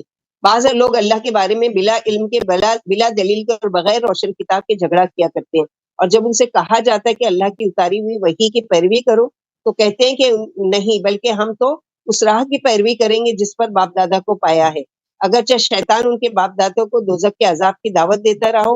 وَمَن يُسْلِمْ وَجْهَهُ إِلَى اللَّهِ وَهُوَ مُحْسِنٌ فَقَدِ اسْتَمْسَكَ بِالْعُرْوَةِ الْوُثْقَىٰ وَإِلَى اللَّهِ عَاقِبَةُ الْأُمُورِ وَمَن كَفَرَ فَلَا يَحْزُنكَ كُفْرُهُ إِلَيْنَا مَرْجِعُهُمْ فَنُنَبِّئُهُم بِمَا عَمِلُوا إِنَّ اللَّهَ عَلِيمٌ بِذَاتِ الصُّدُورِ نُمَتِّعُهُمْ قَلِيلًا ثُمَّ نَضْطَرُّهُمْ إِلَىٰ عَذَابٍ غَلِيظٍ۔ اور جو خلوص سے اپنا رخ اللہ کی طرف پھیر دے گا اس نے ایک مضبوط کڑا پکڑ لیا اور اللہ ہی کی طرف تمام کاموں کا انجام ہے، اور جو کافر بن جائے آپ کو اس کا کفر صدمہ پہنچائے گا۔ ان سب کو لوٹ کر ہماری ہی طرف آنا ہے، پھر ہم انہیں ان کے عملوں کی خبر دے دیں گے۔ یاد رکھو اللہ دلوں کے بھید خوب جاننے والے ہیں، ہم انہیں تھوڑا سا فائدہ اٹھا لینے دیں گے پھر سخت عذاب کی طرف ان کو مجبور کر دیں گے۔ وَلَئِن سَأَلْتَهُم مَّن خَلَقَ السَّمَاوَاتِ وَالْأَرْضَ لَيَقُولُنَّ اللَّهُ قُلِ الْحَمْدُ لِلَّهِ بَلْ أَكْثَرُهُمْ لَا يَعْلَمُونَ لِلَّهِ مَا فِي السَّمَاوَاتِ وَالْأَرْضِ إِنَّ اللَّهَ هُوَ الْغَنِيُّ الْحَمِيدُ۔ اگر آپ ان سے پوچھیں کہ یہ آسمان و زمین کس نے بنائے تو یہ اللہ ہی کو بتائیں گے۔ آپ فرما دیجئے تمام خوبیاں اللہ ہی کے لیے، بلکہ ان میں سے اکثر سمجھ سے محروم ہیں۔ آسمان و زمین کی تمام چیزیں اللہ ہی کی ہیں، یقیناً اللہ ہی بے نیاز اور خوبیاں والے ہیں۔ وَلَوْ أَنَّ مَا فِي الْأَرْضِ مِنْ شَجَرَةٍ أَقْلَامٌ وَالْبَحْرُ يَمُدُّهُ مِنْ بَعْدِهِ سَبْعَةُ أَبْحُرٍ مَا نَفِدَتْ كَلِمَاتُ اللَّهِ إِنَّ اللَّهَ عَزِيزٌ حَكِيمٌ مَا خَلْقُكُمْ وَلَا بَعْثُكُمْ إِلَّا كَنَفْسٍ وَاحِدَةٍ إِنَّ اللَّهَ سَمِيعٌ بَصِيرٌ۔ اگر وہ زمین کے تمام درختوں کے قلم بن جائے اور سمندر اس جیسے اور 7 سمندروں کی سیاہی بن جائے تو اللہ کے کلمے ختم نہیں ہوں گے۔ یقیناً اللہ سب پر غالب ہے اور بڑی حکمت والے ہیں۔ تم سب کا پیدا کرنا، دوبارہ زندہ کرنا ایسا ہی ہے جیسے ایک شخص کا، واقعی اللہ خوب سننے اور خوب جاننے والے۔ یعنی اللہ سبحانہ وتعالیٰ کے بیان اور اللہ کے کلام اور اللہ کی نعمتیں اور اللہ تعالیٰ کی جو بھی تخلیق ہے اس کا جب ذکر لکھا جائے تو اللہ تعالیٰ مثال دے رہے جیسے سورہ کہف میں بھی کہ تمام زمین کے سمندروں کو سیاہی کر دیا جائے اور تمام درختوں کو قلم بنا دیا جائے، پھر بھی اللہ تعالیٰ کے کلام یعنی لکھنے سے ختم نہیں ہو سکتے۔ الم تر ان اللہ یولج اللیل فی النہار ویولج النہار فی اللیل وسخر الشمس والقمر کل یجری الی اجل مسمى وان اللہ بما تعملون خبیر۔ ذلک بان اللہ هو الحق وان ما يدعون من دونه الباطل وان اللہ هو العلی الکبیر۔ کیا تم نے دیکھا نہیں کہ اللہ رات کو دن میں داخل کر دیتے اور دن کو رات میں، اور اسی نے سورج اور چاند کو تابعدار بنا رکھا ہے، ہر ایک اپنے وقت مقرر تک گردش کرتا رہے گا اور اللہ تمہارے عملوں سے خبردار ہے۔ یہ انتظام اس لیے کہ اللہ ہی برحق ہے اور مشرک اسے چھوڑ کر جن کو پکارتے ہیں وہ جھوٹے ہیں، اور اللہ ہی عالی شان اور سب سے بڑے ہیں۔ علم تر ان الفلک تجری فی البحر بنعمت اللہ لیریکم من آیاتہ ان فی ذلک لآیات لکل صبار شکور واذا غشیہم موج کالظلل دعوا اللہ مخلصین لہ الدین فلما نجاہم الی البر فمنہم مقتصد وما یجحد بآیاتنا الا کل ختار کفور۔ کیا تم نے دیکھا نہیں کہ کشتیاں اللہ کے فضل سے سمندر میں چلتی ہیں تاکہ وہ تم کو اپنی نشانیاں دکھلائے. واقعی اس میں ہر شکر گزاروں صابر کے لیے بڑی بڑی نشانیاں ہیں. اور جب صاحبانوں کی طرح ان پر موجیں چھا جاتی ہے تو خالص اللہ کو پکارتے ہیں. پھر جب وہ انہیں بچا کر خشکی پر لے آتے ہیں تو بعض ان میں سے درمیانی راہ پر رہتے ہیں، اور ہر غدار ناشکرا ہی ہماری آیتوں کا انکار کرتا ہے. یا ایھا الناس اتقوا ربکم واخشوا یوما لا یجزی والد عن ولدہ ولا مولود هو جاز عن والدہ شیئا ان وعد اللہ حق فلا تغرنکم الحیاۃ الدنیا ولا یغرنکم باللہ الغرور. لوگوں اپنے رب سے ڈر جاؤ اور اس دن کا ڈر رکھو جس دن باپ بیٹے کے اور بیٹا باپ کے کچھ کام نہیں آئے گا. بلا شبہ اللہ کا وعدہ سچا ہے. خبردار تم کو دنیاوی زندگی دھوکے میں نہ ڈالنے پائے اور نہ دھوکے باز شیطان تم کو اللہ سے دھوکے میں ڈالے. تو کوئی کسی کے ضروری نہیں کہ باپ بیٹا، بلکہ کوئی کسی کے کچھ بھی کام نہیں آئے گا. ان اللہ عنده علم الساعة وينزل الغيث ويعلم ما في الارحام وما تدري نفس ماذا تكسب غدا وما تدري نفس بأي ارض تموت ان اللہ علیم خبیر. یقیناً اللہ ہی کے پاس قیامت کا علم ہے، وہی میں برساتے ہیں اور وہی رحمت کا علم رکھتے ہیں. کسی کو خبر نہیں کہ وہ کل کیا کرے گا، نہ کسی کو یہ خبر کہ وہ کس سرزمین پر فوت ہوگا. یاد رکھو اللہ بڑے علم والے اور بڑی خبر رکھنے والے ہیں. ابن مسعود رضی اللہ عنہ فرماتے ہیں کہ تمہارے نبی کو ہر چیز کی کنجیاں دے دی گئی بجز 5 چیزوں کے. پھر یہ آیت پڑھ کر فرمائی میں نے 50 بار سے بھی زیادہ نبی صلی اللہ علیہ وسلم سے یہ حدیث سنی ہے. ایک دفعہ نبی صلی اللہ علیہ وسلم لوگوں میں تشریف فرماتے تھے، میں آپ کے پاس ایک شخص چل کر آیا اور کہنے لگا ایمان کیا ہے؟ فرمایا اللہ پر اور اس کے فرشتوں پر، اس کی کتابوں پر، اس کے رسولوں پر، اس کی ملاقات پر اور زندگی بعد الموت پر ایمان رکھنا. پوچھا اسلام کیا ہے؟ فرمایا خالص اللہ کی عبادت کرنا، اس کے ساتھ کسی کو شریک نہ کرنا، نماز قائم رکھنا، زکوٰۃ نکالنا اور رمضان کے روزے رکھنا. پوچھا احسان کیا ہے؟ فرمایا اللہ کی اس طرح عبادت کرنا گویا تم اللہ کو دیکھ رہے ہو، اگر تم اسے نہیں دیکھ سکتے تو اس طرح عبادت کرو کہ حق تعالیٰ تم کو دیکھ رہے ہیں. پوچھنے لگا قیامت کب آئے گی؟ فرمایا اس کے نہ جاننے میں ہم تم دونوں برابر ہیں. یعنی اللہ تعالیٰ کے پاس اس کا علم ہے، اللہ کے سوا کوئی نہیں جانتا. تو یہ 5 غیب کی چیزیں ہیں. جیسے ہم کل کے لیے بڑی پلاننگ کر رہے ہوتے لیکن دوسرے دن کچھ ایسا کام نکل آتا کہ ہم کچھ اور کر رہے ہوتے. تو ہم کل کیا ایک لمحے کے بعد کیا کرنے والے ہیں ہم کو کچھ نہیں پتا ہے. ہم سالوں کی پلاننگ کرتے ہیں لیکن اللہ تعالیٰ وہ پلاننگ کو فیل کر دیتے ہیں اور وہ کرنا پڑ جاتا ہے جو اللہ تعالیٰ نے لکھا ہے. اسی طرح موت، انسان کہاں جا کر مرے گا کسی کو نہیں پتا ہے. ماں کے پیٹ میں کیا پل رہا ہے کسی کو نہیں پتا ہے. بارش کب ہوگی یہ ساری چیزیں اللہ کے علم میں ہے. الحمدللہ الذی بنعمتہ تتم الصالحات. اگلی آیت ہے سورہ سجدہ. سورہ سجدہ کی فضیلت یہ ہے کہ نبی صلی اللہ علیہ وسلم جمعہ کے دن صبح کی فرض نمازوں میں پہلی رکعت میں سورہ سجدہ اور دوسری میں سورہ دہر پڑھا کرتے تھے. اور رات کے ذکر میں ہے کہ رات کے اذکار میں سے کہ آپ صلی اللہ علیہ وسلم سورہ سجدہ اور سورہ ملک پڑھے بغیر نہیں سویا کرتے تھے. بسم اللہ الرحمن الرحیم. الف لام میم تنزیل الکتاب لا ریب فیہ من رب العالمین. ام یقولون افتراه بل هو الحق من ربک لتنذر قوما ما اتاهم من نذیر من قبلک لعلهم یهتدون. بلا شبہ یہ کتاب رب العالمین کی جانب سے اتاری گئی ہے. کیا لوگ کہتے ہیں کہ آپ نے اسے گھڑ لیا ہے؟ نہیں، بلکہ آپ یہ تو آپ کے رب کی طرف سے ہے، برحق ہے، تاکہ آپ اس سے ان لوگوں کو ہوشیار کر دے جن کے پاس آپ سے پہلے کوئی ہوشیار کرنے والا نہیں آیا، تاکہ وہ سیدھے راستے پر آ جائے. اللہ الذی خلق السماوات والارض وما بینہما فی ستۃ ایام ثم استوى علی العرش ما لکم من دونہ من ولی ولا شفیع افلا تتذکرون. یدبر الامر من السماء الی الارض ثم یعلم ذلک علم الغیب والشہادۃ العزیز الرحیم. اللہ ہی نے آسمان و زمین اور اس کی درمیانی چیزیں 6 دن میں پیدا کی، پھر مستوی عرش ہوا. اس کے علاوہ نہ تمہارے کوئی کارساز ہے اور نہ سفارشی. تو کیا تم سمجھتے نہیں وہ آسمان سے لے کر زمین تک تمام کاموں کا منتظم ہے، پھر وہ اسی کی طرف ایک ہی دن میں چڑھ جاتے ہیں جس کی مقدار تمہاری شمار کے مطابق 1000 سال کی ہے. وہی چھپے کھلے کا جاننے والے اور وہی سب پر غالب اور بڑے ہی مہربان ہے. الذی احسن کل شیء خلقہ وبدأ خلق الانسان من طین ثم جعل نسلہ من سلالۃ من ماء مہین ثم سواه ونفخ فیہ من روحہ وجعل لکم السمع والابصار والافئدہ قلیلا ما تشکرون. جس نے ہر چیز نہایت عمدہ بنائی اور انسان کی بناوٹ کی مٹی سے ابتدا کی، پھر اس کی نسل بے وقت پانی کے خلاصے سے چلائی، پھر اسے درست کر کے اس میں اپنی روح پھونکی اور تمہارے کان، آنکھیں اور دل بنائے. تم بہت ہی کم اللہ کا شکر ادا کرتے. الحمدللہ. اللہ تعالیٰ کا بے حساب شکر اور اللہ کے بے حساب حمد و ثنا. وقالوا اذا ضللنا في الارض انا لفی خلق جدید بل هم بلقاء ربهم کافرون. قل يتوفاكم ملك الموت الذي وكل بكم ثم الى ربكم ترجعون. مشرکوں نے کہا جب ہم زمین میں گھل مل جائیں گے تو کیا ہم پھر نئے سرے سے پیدا کر دیے جائیں گے، بلکہ یہ اپنے رب کی ملاقات کا انکار کرتے ہیں۔ آپ فرما دیجئے تم کو موت کا فرشتہ مار دے گا جو تم پر مسلط کر دیا گیا، پھر تم سب اپنے رب کی طرف لوٹ کر جاؤ گے۔ اس آیت کا مفہوم یہ ہے کہ ملک الموت ایک معین فرشتہ ہے جو جانداروں کی ارواح قبض کرنے پر قادر ہے۔ بعض آثار میں اس کا نام اسرائیل آیا ہے۔ حضرت اسرائیل کے دیگر فرشتے معاون ہیں۔ حدیث میں آیا کہ آپ کے ماتحت فرشتے تمام جسم سے روح کھینچتے ہیں، پھر جب روح حلق تک آ جاتی تو ملک الموت اسے لے لیتے ہیں۔ ایک دفعہ نبی صلی اللہ علیہ وسلم نے ایک انصاری کے سرانے موت کا فرشتہ دیکھا، فرمایا یہ انصاری میرا رفیق اور مومن ہے، اس کے ساتھ نرمی سے پیش آنا۔ فرشتے نے جواب دیا اللہ کے رسول آپ خوش ہو جائیں اور آپ کی آنکھیں ٹھنڈی رہیں، میں تو ہر مومن کے ساتھ نرمی سے پیش آتا ہوں۔ دیکھیے میں بحر و بر میں ہر گھر میں روزانہ 5 بار جھانک کر آتا ہوں اور ہر گھر کے چھوٹوں اور بڑوں کو پہچانتا ہوں۔ اے اللہ کے نبی اگر میں ایک مچھر کی روح بھی قبض کرنا چاہوں تو قبض نہیں کر سکتا جب تک کہ اللہ کی طرف سے قبض کرنے کا مجھے حکم نہ مل جائے۔ روزانہ موت کا فرشتہ ہم کو آ کر ہماری حاضری لیتے ہیں، ہم سب کو جانتے ہیں اچھی طریقے سے، اور جب وقت آئے گا تو وہ پرچہ لے کر آ جائیں گے جو وہ موت کا ہوگا۔ اللهم ارزقنا الاخلاص وحسن الختام۔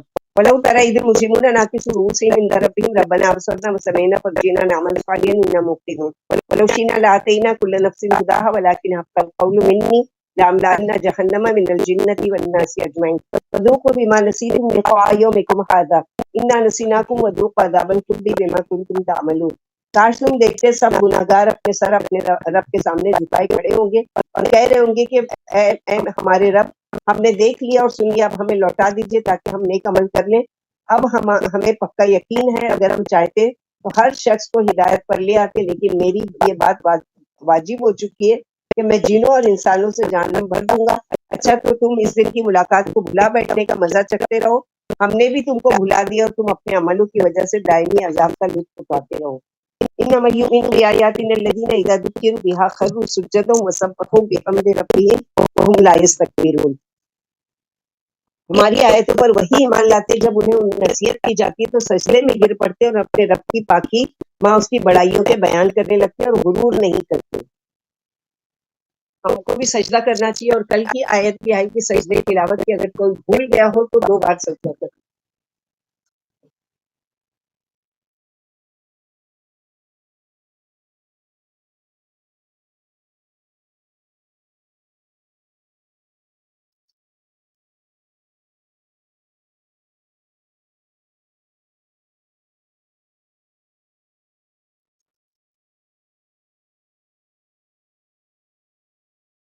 روزانہ قرآن بھی ہم لوگ پڑھ رہی ہے سب تقریباً الحمدللہ، خاص طور پہ رمضان میں تو سجدے تلاوت کی دعا نہیں یاد ہے تو دعا یاد کر لیجئے۔ سجد وجہ الذی خلقہ وشق سمعہ وصورہ بقولہ وقوتہ فتبارک اللہ احسن الخالقین۔ چھوٹی سی دعا ہے اور بہترین ہے کہ سجدہ تلاوت کی وہ دعائیں جو اللہ کے نبی صلی اللہ علیہ وسلم سے ثابت ہے وہ پڑھے تو زیادہ بہتر ہے۔ اگر نہیں ہے آتی ہے نہیں یاد کی میں تو جو سجدے میں عام دعا پڑھتے ہیں سبحان اللہ سبحان ربی الاعلیٰ وہ بھی پڑھ سکتے ہیں، لیکن کوشش کرنا چاہیے کہ ہم زیادہ سے زیادہ ایسے عمل کریں جو اللہ کے نبی صلی اللہ علیہ وسلم سے ثابت ہے اور جس کا اجر و ثواب بھی بہت زیادہ ہے۔ انما یؤمنون بآیاتنا الذین اذا ذکروا تتجافى جنوبهم عن المضاجع يدعون ربهم خوفا وطمعا ومما رزقناهم ينفقون ولا تعلم نفس ما أخفي لهم من قرة أعين جزاء بما كانوا يعملون۔ ہماری آیتوں پر وہی مان لاتے ہیں کہ جب انہیں نصیحت کی جاتی ہے تو سجدے میں گر پڑتے ہیں اور رب کی پاکی ماں کی بڑائیوں کے بیان کرنے لگتے اور غرور نہیں کرتے۔ ان کی کروٹیں ان کی خوابگاہوں سے الگ ہو جاتی ہیں اور اپنے رب کو خوف و امید کے ساتھ پکارتے رہتے ہیں اور ہماری دی ہوئی روزی میں سے خرچ کرتے رہتے۔ کسی کو معلوم نہیں کہ کیا کیا ان کے لیے آنکھوں کو ٹھنڈک پہنچانے والی نعمتیں چھپا کر رکھیں گے جو ان کے عملوں کی جزا ہوگی۔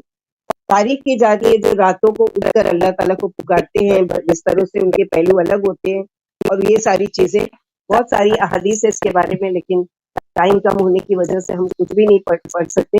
ایک دفعہ نبی صلی اللہ علیہ وسلم نے ایک مجلس میں جنت کی خوبیاں بیان فرمائی، آخر میں نے فرمایا اس میں وہ نعمتیں ہیں جو نہ آنکھوں نے دیکھی نہ کانوں نے سنی اور نہ ان کے دل ان کا۔ تو اب تک جو قرآن پڑھتے آئے اور آگے بھی جو پڑھیں گے جو جو خوبیاں ہیں اگر وہ اپنے اندر کوشش کریں لانے کی تو انشاءاللہ باذن اللہ اللہ تعالیٰ کا وعدہ ہے ایسی چیز ایسی جنت کا کہ جس کے بارے میں ایسی ایسی نعمتیں اللہ تعالیٰ نے چھپا کر رکھی ہے۔ بچوں کو جیسے کوئی ہوتے ہیں ہم سرپرائز گفٹ، کتنے بے چین ہو جاتے ہیں نا، کیا ہے کیسا ہے، اس کے ہنٹ بتا دو اور یہ کر دو. تو اللہ سبحانہ و تعالیٰ جنت کا جب ذکر کر رہے ہیں، حالانکہ بہت ساری نعمتوں کو بتا دیا، ایسے محل ہوں گے، ایسے بالا خانے ہوں گے، ایسی نہریں ہوں گی، ایسا ہی ہوگا، لیکن اس کے باوجود یہ چیز ہم تصور کر سکتے ہیں، لیکن جب ریئل میں وہ چیز دیکھیں گے تو پھر آنکھیں کھلی کی کھلی رہ جائیں گی. اللہم اجعلنا ممن ادخلنا جنت بغیر حساب یا رحیم. فمن كان مؤمنا كمن كان فاسقا لا يستوون اما الذين امنوا وعملوا الصالحات ولهم جنات المأوى نزلا بما كانوا يعملون واما الذين فسقوا فمأواهم النار كلما ارادوا ان يخرجوا منها وعيدوا فيها وقيل لهم ذوقوا عذاب النار الذي كنتم به تكذبون ولنذيقنهم من العذاب الادنى دون العذاب الاكبر لعلهم يرجعون ومن اظلم ممن ذكر بآيات ربه ثم اعرض عنها انا من المجرمين منتقمون. کیا مومن فاسق کے برابر ہے؟ دونوں برابر نہیں ہو سکتے. جن لوگوں نے ایمان لا کر نیک عمل کیا ان کے لیے ان کے عملوں کی صلہ میں مہمانی کے لیے ہمیشگی والی جنتیں، اور جو بد عمل ہے ان کا ٹھکانہ جہنم ہے. یہ جب کبھی اسے نکلنا چاہیں گے اسی میں لوٹا دیے جائیں گے. ان سے کہا جائے گا اپنی تکذیب کی وجہ سے آج کے عذاب کا مزہ چکھتے رہو، یقیناً ہم انہیں اس قریب والے عذاب کو بھی جو بڑے عذاب کے مقابلے میں ہیچ ہے ضرور چکھائیں گے تاکہ یہ باز آ جائے. اس سے بڑا اور کون ظالم ہوگا جسے اس کے رب کی آیتوں سے بات سنایا جائے اور پھر وہ ان سے منہ پھیر لے. یقین مانو ہم ان مجرموں سے انتقام لینے والے. وَلَقَدْ آتَيْنَا مُوسَى الْكِتَابَ فَلَا تَكُنْ فِي مِرْيَةٍ مِّن لِقَائِهِ وَجَعَلْنَاهُ هُدًى لِّبَنِي إِسْرَائِيلَ وَجَعَلْنَا مِنْهُمْ أَئِمَّةً يَهْدُونَ بِأَمْرِنَا لَمَّا صَبَرُوا وَكَانُوا بِآيَاتِنَا يُوقِنُونَ إِنَّ رَبَّكَ هُوَ يَفْصِلُ بَيْنَهُمْ يَوْمَ الْقِيَامَةِ فِيمَا كَانُوا فِيهِ يَخْتَلِفُونَ.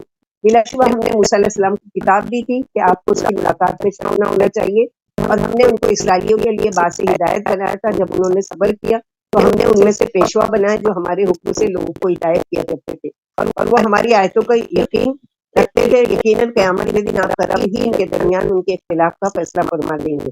وَلَمْ يَهْدِ لَهُمْ كَمْ أَهْلَكْنَا مِنْ قَبْلِهِمْ مِنَ الْقُرُونِ يَمْشُونَ فِي مَسَاكِنِهِمْ إِنَّ فِي ذَلِكَ لَآيَاتٍ أَفَلَا يَسْمَعُونَ أَوَلَمْ يَرَوْا أَنَّا نَسُوقُ الْمَاءَ إِلَى الْأَرْضِ الْجُرُزِ فَنُخْرِجُ بِهِ زَرْعًا تَأْكُلُ مِنْهُ وَنَحْيَا فَأَنفُسُهُمْ أَفَلَا يُبْصِرُونَ. کیا اس بات نے انہیں راہ نہیں دکھائی کہ ہم نے ان سے پہلے کی بہت ساری قومیں ہلاک کر دی جن کے گھروں میں یہ چلتے پھرتے ہیں؟ یقیناً اس میں بڑی بڑی نشانیاں ہیں. کیا پھر بھی یہ سنتے نہیں؟ کیا انہوں نے دیکھا نہیں کہ ہم پانی خشک زمین کی طرف چلاتے پھر اسے کھیتی پیدا کرتے جس سے ان کے جانور اور وہ خود بھی کھاتے ہیں؟ کیا پھر بھی غور نہیں کرتے؟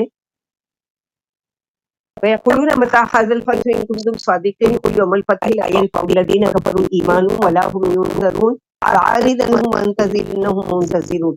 خالد کہتے ہیں اگر تم سچے ہو تو بتاؤ یہ فیصلہ کب ہوگا؟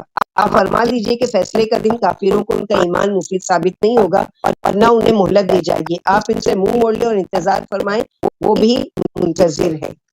الحمدللہ الذی بنعمتہ تتم الصالحات. اگلی سورہ جو ہے سورہ احزاب، حزب کی جمع حزب اور احزاب کہتے ہیں یعنی گروہ کو. تو یہ سورہ احزاب جو ہے وہ جنگ احزاب کا نام بھی ہے اور اس کا نام جنگ خندق بھی ہے، یعنی غزوہ خندق اور غزوہ احزاب. اس میں ذکر آئے گا یعنی اللہ سبحانہ و تعالیٰ بہت سے ایسے جاہلیت کے زمانے میں جو قانون تھے جو غلط تھے، اللہ تعالیٰ نے اس سورے میں اس کی اصلاح کی ہے کہ کس طرح سے اس کی اصلاح کی جائے. جیسے منہ بولا بیٹا، اس کو سگا بیٹا ماننا یا جو بھی ہے اس کے یہاں پر اصلاح کی گئی ہے. بسم اللہ الرحمن الرحیم. یا ایھا النبی اتق اللہ ولا تطع الکافرین والمنافقین ان اللہ کان علیما حکیما واتبع ما یوحی الیک من ربک ان اللہ کان بما تعملون خبیرا وتوکل علی اللہ وکفی باللہ وکیلا. اے نبی اللہ سے ڈر جائیے اور کافروں اور منافقوں کی بات نہ مانیے، یقیناً اللہ خوب جاننے والے اور بڑی حکمت والے ہیں. اور آپ کے رب کے پاس سے آپ پر جو وحی آتی ہے اس کی پیروی کیجیے، واقعی اللہ تمہارے عملوں سے خوب باخبر ہے. اللہ پر بھروسہ رکھے اور اللہ بطور کارساز ہونے کے کافی ہے. ما جعل اللہ لرجل من قلبین فی جوفہ وما جعل ازواجکم اللائی تظاہرون منہن امہاتکم وما جعل ادعیاءکم ابناءکم ذالکم قولکم بافواہکم واللہ یقول الحق وهو یهدی السبیل ادعوہم الی آبائہم هو اقسط عند اللہ فإن لم تعلموا آباءهم فإخوانکم فی الدین وموالیکم وليس علیکم جناح فیما اخطأتم به ولكن ما تعمدت قلوبکم وکان اللہ غفورا رحیما. اللہ نے کسی کے سینے میں دو دل نہیں رکھے، اس نے تمہاری بیویوں کو جن کو تم ماں کہہ دیتے ہو واقعی تمہاری مائیں نہیں ہیں، بنایا اور تمہارے لیے پالکوں کو تمہارے بیٹے نہیں بنائے. یہ تو تمہارے اپنے منہ کی باتیں ہیں. اور اللہ سچی بات کہتے ہیں اور وہی سیدھی راہ دکھاتے ہیں. انہیں ان کے باپوں کی طرف منسوخ کر کے پکارو. اللہ تعالیٰ کے نزدیک انصاف کی بات یہی ہے. پھر اگر تم کو ان کے باپ معلوم نہ ہو تو وہ تمہارے دینی بھائی اور دوست ہیں. اور غلطی سے جو کچھ تم سے ہو جائے اس پر تم پر کوئی پکڑ نہیں. ہاں گناہ وہ ہے جس کو تمہارے دلوں نے ارادے سے کیا اور اللہ نہایت ہی بخشنے والے اور مہربان ہے. یہاں پر جیسے کسی کی دو مائیں نہیں ہو سکتی, کسی کا دو دل نہیں ہو سکتا, تو اپنی بیویوں کو مذاق مذاق میں کہتے ہو میری ماں, تو یہ بھی غلط ہے کہ مائیں ماں ہے, بیوی نہیں بن سکتی, بیوی بیوی ہے, ماں نہیں بن سکتی. دوسری چیز یہاں جو سکھائی تو لے پالک کو پالنا ہے. اگر اولاد نہیں ہے تو شوق سے پالے, لیکن اس کو اپنا نام نہیں دینا ہے. تو یہاں پر اسی کے بارے میں بتایا گیا. اور یہ آیت زید بن حارثہ کے بارے میں اتری. آپ صلی اللہ علیہ وسلم کے غلام تھے, پھر آپ نے انہیں نبوت سے پہلے آزاد کر کے اپنا بیٹا بنا لیا تھا, اور لوگ انہیں محمد صلی اللہ علیہ وسلم کا بیٹا کہا کرتے تھے. آپ جنگ موتا میں 8 ہجری میں شہید ہوئے. اللہ تعالیٰ نے اس الحاق و نسبت کو ختم کرنا چاہا. فرمایا اللہ نے تمہارے بنائے ہوئے بیٹوں کو سچ مچ کے بیٹے نہیں بنایا, جیسا کہ صورت میں کہا گیا ہے کاکان محمد ابا احد, تم میں سے کسی مرد کے باپ نہیں ہے, ہاں آپ اللہ کے رسول اور خاتم النبیین ہیں, اور اللہ ہر چیز کو اچھی طرح سے جانتے. یہاں فرمایا یہ تو تمہارے اپنے منہ کی باتیں ہیں. خالی کسی کو یہ کہہ دینے سے کہ وہ تمہارا بیٹا ہے, وہ تمہارا حقیقی بیٹا نہیں بن سکتا, کیونکہ وہ دوسرے کی اولاد ہے. اور ایک بچے کے کبھی 2 باپ نہیں ہو سکتے, جیسے ایک انسان کے 2 دل نہیں ہوتے. پھر فرمایا کہ اللہ انصاف کی بات فرماتے. تو لے پالک بچوں کو پالنا تو ہے, لیکن ان کے باپوں کے ناموں سے. اب بہت سارے مسئلے کھڑے ہو جاتے ہیں اور یہ ساری چیزیں ہو جاتی ہیں, تو اللہ عالم اس کے بارے میں. النبی اولا بالمؤمنین من انفسہم وازواجہ امہاتہم اولو الارحام بعضهم اولی ببعض فی کتاب اللہ من المؤمنین والمہاجرین الا ان تفعلوا الی اولیاءکم معروفا کان ذلک فی الکتاب مسطورا. نبی ایمان والوں پر خود ان سے زیادہ حق رکھتے ہیں, اور ان کی بیویاں امہات المؤمنین اور رشتہ دار ازواج کتاب کے بنسبت دوسرے مومنوں کے اور ہجرت کرنے والوں کے آپس میں زیادہ حقدار ہو, مگر یہ کہ تم اپنے دوستوں سے کچھ سلوک کرو. یہ بات لوح محفوظ میں لکھی ہوئی ہے. عمر رضی اللہ عنہ کا ہے اللہ کے رسول, اللہ کی قسم آپ مجھے تمام چیزوں سے زیادہ پیارے ہیں بجز اپنی جان کے. اللہ کے نبی صلی اللہ علیہ وسلم نے فرمایا کہ نہیں, جب تک جان سے بھی زیادہ میں پیارا نہیں ہو جاؤں تب تک تمہارا ایمان نہیں مکمل ہوتا. وَإِذْ أَخَذْنَا مِنَ النَّبِيِّينَ مِيثَاقَهُمْ وَمِنْكَ وَمِن نُوحٍ وَإِبْرَاهِيمَ وَمُوسَىٰ وَعِيسَىٰ ابْنِ مَرْيَمَ وَأَخَذْنَا مِنْهُمْ مِيثَاقًا غَلِيظًا يَسْأَلُ الصَّادِقِينَ عَنْ صِدْقِهِمْ وَأَعْتَدْنَا لِلْكَافِرِينَ عَذَابًا أَلِيمًا. اور جب ہم نے پیغمبروں سے اقرار لیا, اور آپ سے اور نوح علیہ السلام سے اور ابراہیم علیہ السلام سے اور موسیٰ علیہ السلام سے اور عیسیٰ ابن مریم سے, اور ہم نے ان سے پکا اقرار لیا تاکہ اللہ سچوں سے ان کی سچائی ظاہر کر دے, اور کافروں کے لیے ہم نے دردناک عذاب تیار کر رکھا ہے.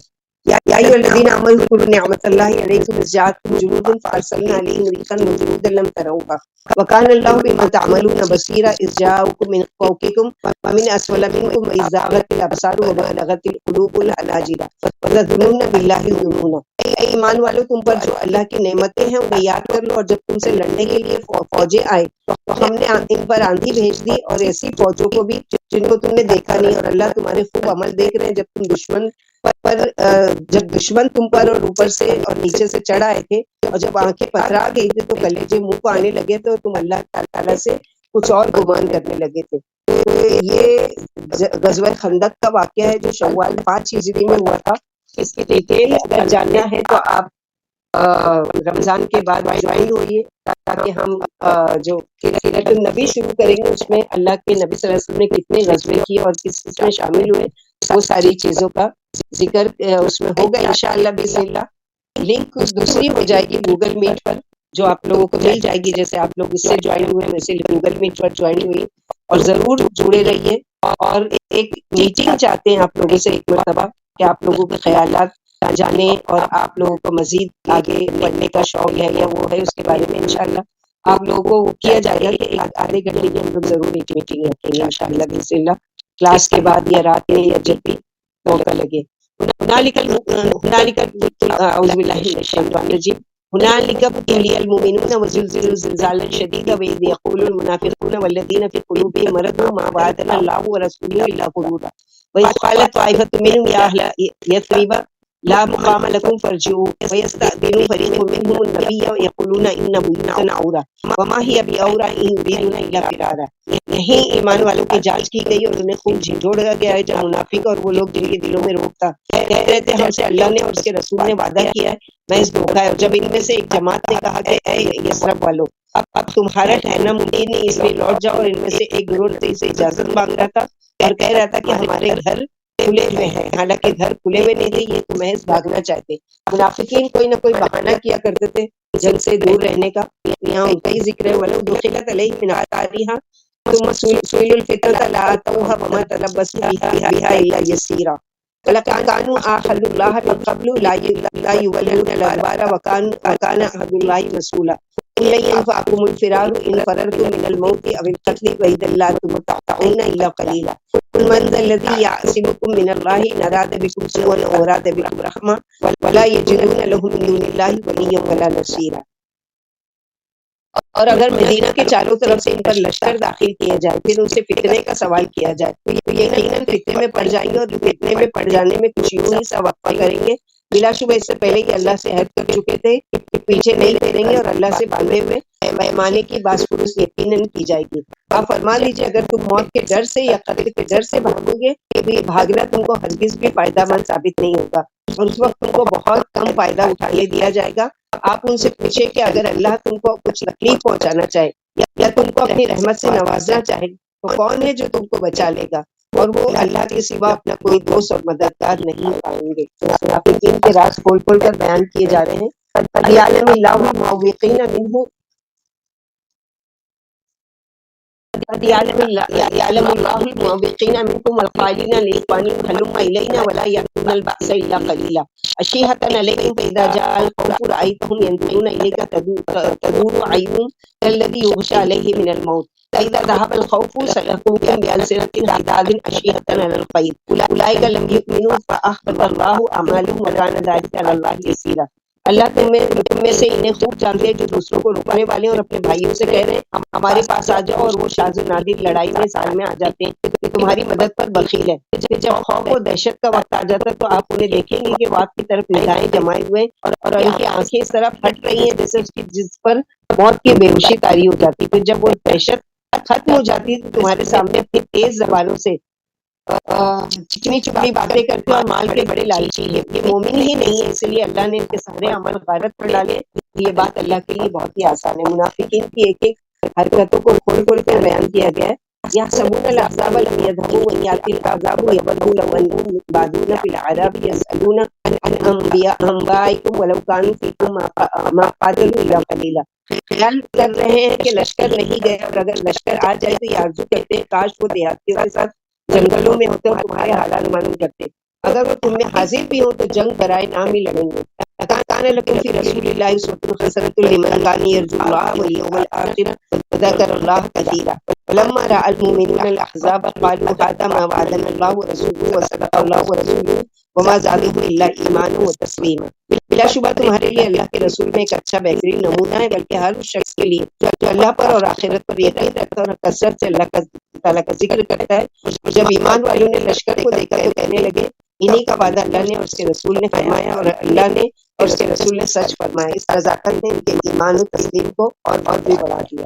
اللہ کے رسول ہمارے لیے نمونہ ہے تو آپ نے کیسے بزنس کیا، کیسے دن رات آپ کے گزرتے تھے، کیسے آپ سوتے تھے، کیسے اٹھتے تھے، کیسے بیویوں کے ساتھ سلوک کرتے تھے، کیسے بزنس کرتے تھے، کیسے لوگوں کے ساتھ معاملہ، ہر معاملے میں کیسے ان کی شادی بیاہ اور نکاح ہوتے تھے، کیسے موت میت ان کی ہوتی تھی. ہر چیز میں رول ماڈل ہے. ان کو فالو کرنا ہے اگر ہم چاہتے ہیں کہ ہماری زندگی دین پر ہو اور کامیاب ہو. من المؤمنین رجال صدقوا ما عاهدوا الله علیہ فمنهم من قضى نحبه ومنهم من ينتظر وما بدلوا تبدیلا لیجزی اللہ الصادقین بصدقهم ويعذب المنافقین ان شاء ويتوب علیہم ان اللہ کان غفورا رحیما. بعض ایمان والوں میں سے وہ جوان مرد بھی ہیں جنہوں نے اللہ سے جو وعدہ کیا تھا اسے سچ کر کے دکھایا. پھر ان میں سے بعض نے تو عہد کو پورا کر دیا اور بعض پورا کرنے کے انتظار میں ہیں اور کوئی تبدیلی نہیں پیدا کی تاکہ اللہ سچوں کو ان کی سچائی کی وجہ سے جزائے خیر دے. اور اگر اللہ چاہے تو منافقوں کو سزا دے، ان پر بھی رجوع فرمائے. لیکن اللہ بڑے ہی بخشنے والے اور کمال مہربان ہے. ورد اللہ الذین کفروا بغیظہم لم ینالوا خیرا وکفى اللہ المؤمنین القتال وکان اللہ قویا عزیزا۔ اور اللہ نے کافروں کو غضب میں لوٹا دیا، انہیں کوئی بھلائی نہیں پہنچی، اور لڑائی میں اللہ پاک خود ہی مومنوں کو کافی ہو گیا، اور اللہ تعالیٰ بڑے ہی طاقتور اور سفر غالب ہے، یعنی بڑی تیاری سے مشرک آئے تھے لڑنے کے لیے، لیکن اللہ تعالیٰ نے تیز اور تند ایسی ہوا چلائی، ایسا طوفان لائے کہ سب ان کے خیمے تک کھڑ گئے اور وہ بھاگنے پر مجبور ہو گئے۔ اس طرح اللہ تعالیٰ نے مومنوں کی مدد کی۔ وانزل الذین ظاہروهم من اہل الکتاب من سیاسیہم وقذف فی قلوبہم الرعب فریقا تقتلون وتأسرون فریقا وأورثکم ارضهم ودیارهم واموالهم وارضا لم تطئوها وکان اللہ علی کل شیء قدیر۔ اور ان اہل کتاب کو جو ان سے مل گئے تھے ان کے قلعوں سے اتارا، ان کے دلوں میں ڈال دیا، اور ایک گروہ کو تو قتل کر رہے تھے اور ایک گروہ کو قید کر رہے تھے، اور اس نے تمہیں ان کی زمین کا، ان کے گھروں کا، ان کے مالوں کا وارث بنا دیا، اور سرزمین کا بھی جس پر تم چلے پھرے بھی نہیں تھے، اور اللہ ہر چیز پر خوب قادر ہے۔ یہاں بنو قریظہ کے بارے میں ہے کہ اللہ تعالیٰ نے کس طرح سے ان پر کو غالب کیا۔ یا ایھا النبی قل لازواجک ان کنتن تردن الحیاۃ الدنیا وزینتہا فتعالین امتعکن واسرحکن سراحا جمیلا وان کنتن تردن اللہ ورسولہ والدار الآخرۃ فإن اللہ اعد للمحسنات منکن اجرا عظیما۔ اے نبی صلی اللہ علیہ وسلم، آپ اپنی بیویوں سے فرما دیں اگر تم دنیاوی زندگی اور اس کی خوبصورتی چاہتی ہو تو آؤ میں تمہیں کچھ دے دلا کر رخصت کر دوں خوبصورتی کے ساتھ، اور اگر تم کو اللہ اور اس کا رسول اور آخرت کا در پسند ہے تو یقین مانو اللہ نے تم سے مثلی عورتوں کے لیے اجر عظیم تیار کر رکھا ہے۔ یہاں پر جو سورہ نساء میں پڑھی تھی کہ کچھ منافق عورتیں بھی ہوتی تھی، وہ آگے اللہ کے نبی صلی اللہ علیہ وسلم کی بیویوں کو یعنی یہ اس طرح سے بتایا کرتی تھی کہ اتنا مالی غنیمت آ رہا ہے، اللہ کے رسول تمام مسکینوں غریبوں میں تقسیم کر رہے ہیں، تمہارا بھی حق ہے ان سے کہو کہ ہم کو بھی نہیں دے تاکہ ہماری زندگی بھی آسان ہو جائے۔ تو ان لوگوں نے کچھ سوال کیا، اس پر اللہ سبحانہ وتعالیٰ نے اختیار دیا ہے کہ ٹھیک ہے ان سے کہو کہ ہم دے دیتے ہیں۔ عائشہ صدیقہ فرماتی ہے جب اللہ نے اپنے رسول کو یہ حکم دیا کہ آپ اپنی بیویوں کو دو باتوں میں سے کسی ایک بات کا اختیار دے دیں، تو آپ سب سے پہلے میرے پاس آ کر فرمانے لگے میں تم سے ایک بات پوچھتا ہوں، جواب میں جلدی نہیں کرنا، جب تک کہ اپنے والدین سے مشورہ نہ کر لو۔ آپ کو معلوم تھا کہ میرے والدین ایسے نہیں کہ وہ مجھے آپ سے الگ ہونے کا مشورہ دیں گے۔ اور فرماتی ہے پھر آپ نے میرے سامنے یہ دو آیتیں پڑھی، میں نے اسی وقت آپ سے کہہ دیا اے پیارے اللہ کے رسول، اس میں امی جان اور ابا جان سے مشورہ کرنے کی کون سی بات ہے؟ مجھے تو اللہ اور اس کا رسول اور آخرت پسند ہے۔ تمام ازواج مطہرات نے بھی یہی جواب دیا جو میں نے دیا تھا۔ یہ آیتیں اس وقت نازل ہوئی جبکہ ازواج مطہرات نے آپ سے نانو نطفے میں اضافے کا ڈیمانڈ کیا تھا۔ جابر رضی اللہ عنہ فرماتے ہیں ابو بکر رضی اللہ عنہ نبی صلی اللہ علیہ وسلم کی خدمت میں حاضر ہونا چاہا، دیگر صحابہ آپ کے دروازے کے قریب بیٹھے ہوئے تھے اور نبی صلی اللہ علیہ وسلم بھی گھر میں موجود تھے مگر اجازت نہیں ملی۔ پھر عمر رضی اللہ عنہ نے حاضر ہونا چاہا، آپ کو بھی اجازت نہیں ملی، پھر آپ نے ابو بکر اور عمر کو بلایا۔ جب یہ دونوں بزرگ اندر گئے تو نبی صلی اللہ علیہ وسلم خاموش بیٹھے ہوئے تھے اور چاروں طرف سے آپ کی عورتوں نے آپ کو گھیر رکھا تھا۔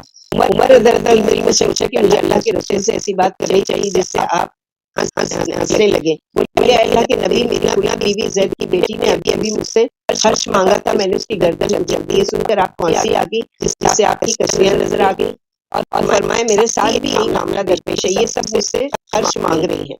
یہ سن کر ابو بکر عائشہ کی طرف اور عمر دونوں باپ تھے، حفصہ رضی اللہ عنہ کے عمر رضی اللہ عنہ باپ ہیں اور عائشہ رضی اللہ عنہ کے ابو بکر ان کی طرف لگ کے یعنی دیکھنے کے لیے کہ تم اللہ کے رسول کو اذیت دے رہی ہو، اور کہنے لگے تم نبی صلی اللہ علیہ وسلم سے کیوں مانگ رہی ہو جب آپ کے پاس کچھ ہے ہی نہیں؟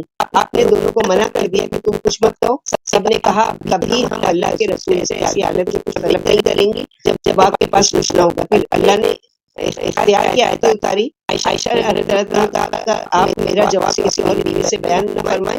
اس پر اللہ کے رسول نے جواب دیا کہ اللہ نے مجھے ڈانٹنے والا بنا کر نہیں بھیجا، مجھے تو جواب کسی اور بیوی سے بیان تعلیم دینے والا اور آسانی کر دینے والا بنا کر بھیجا ہے۔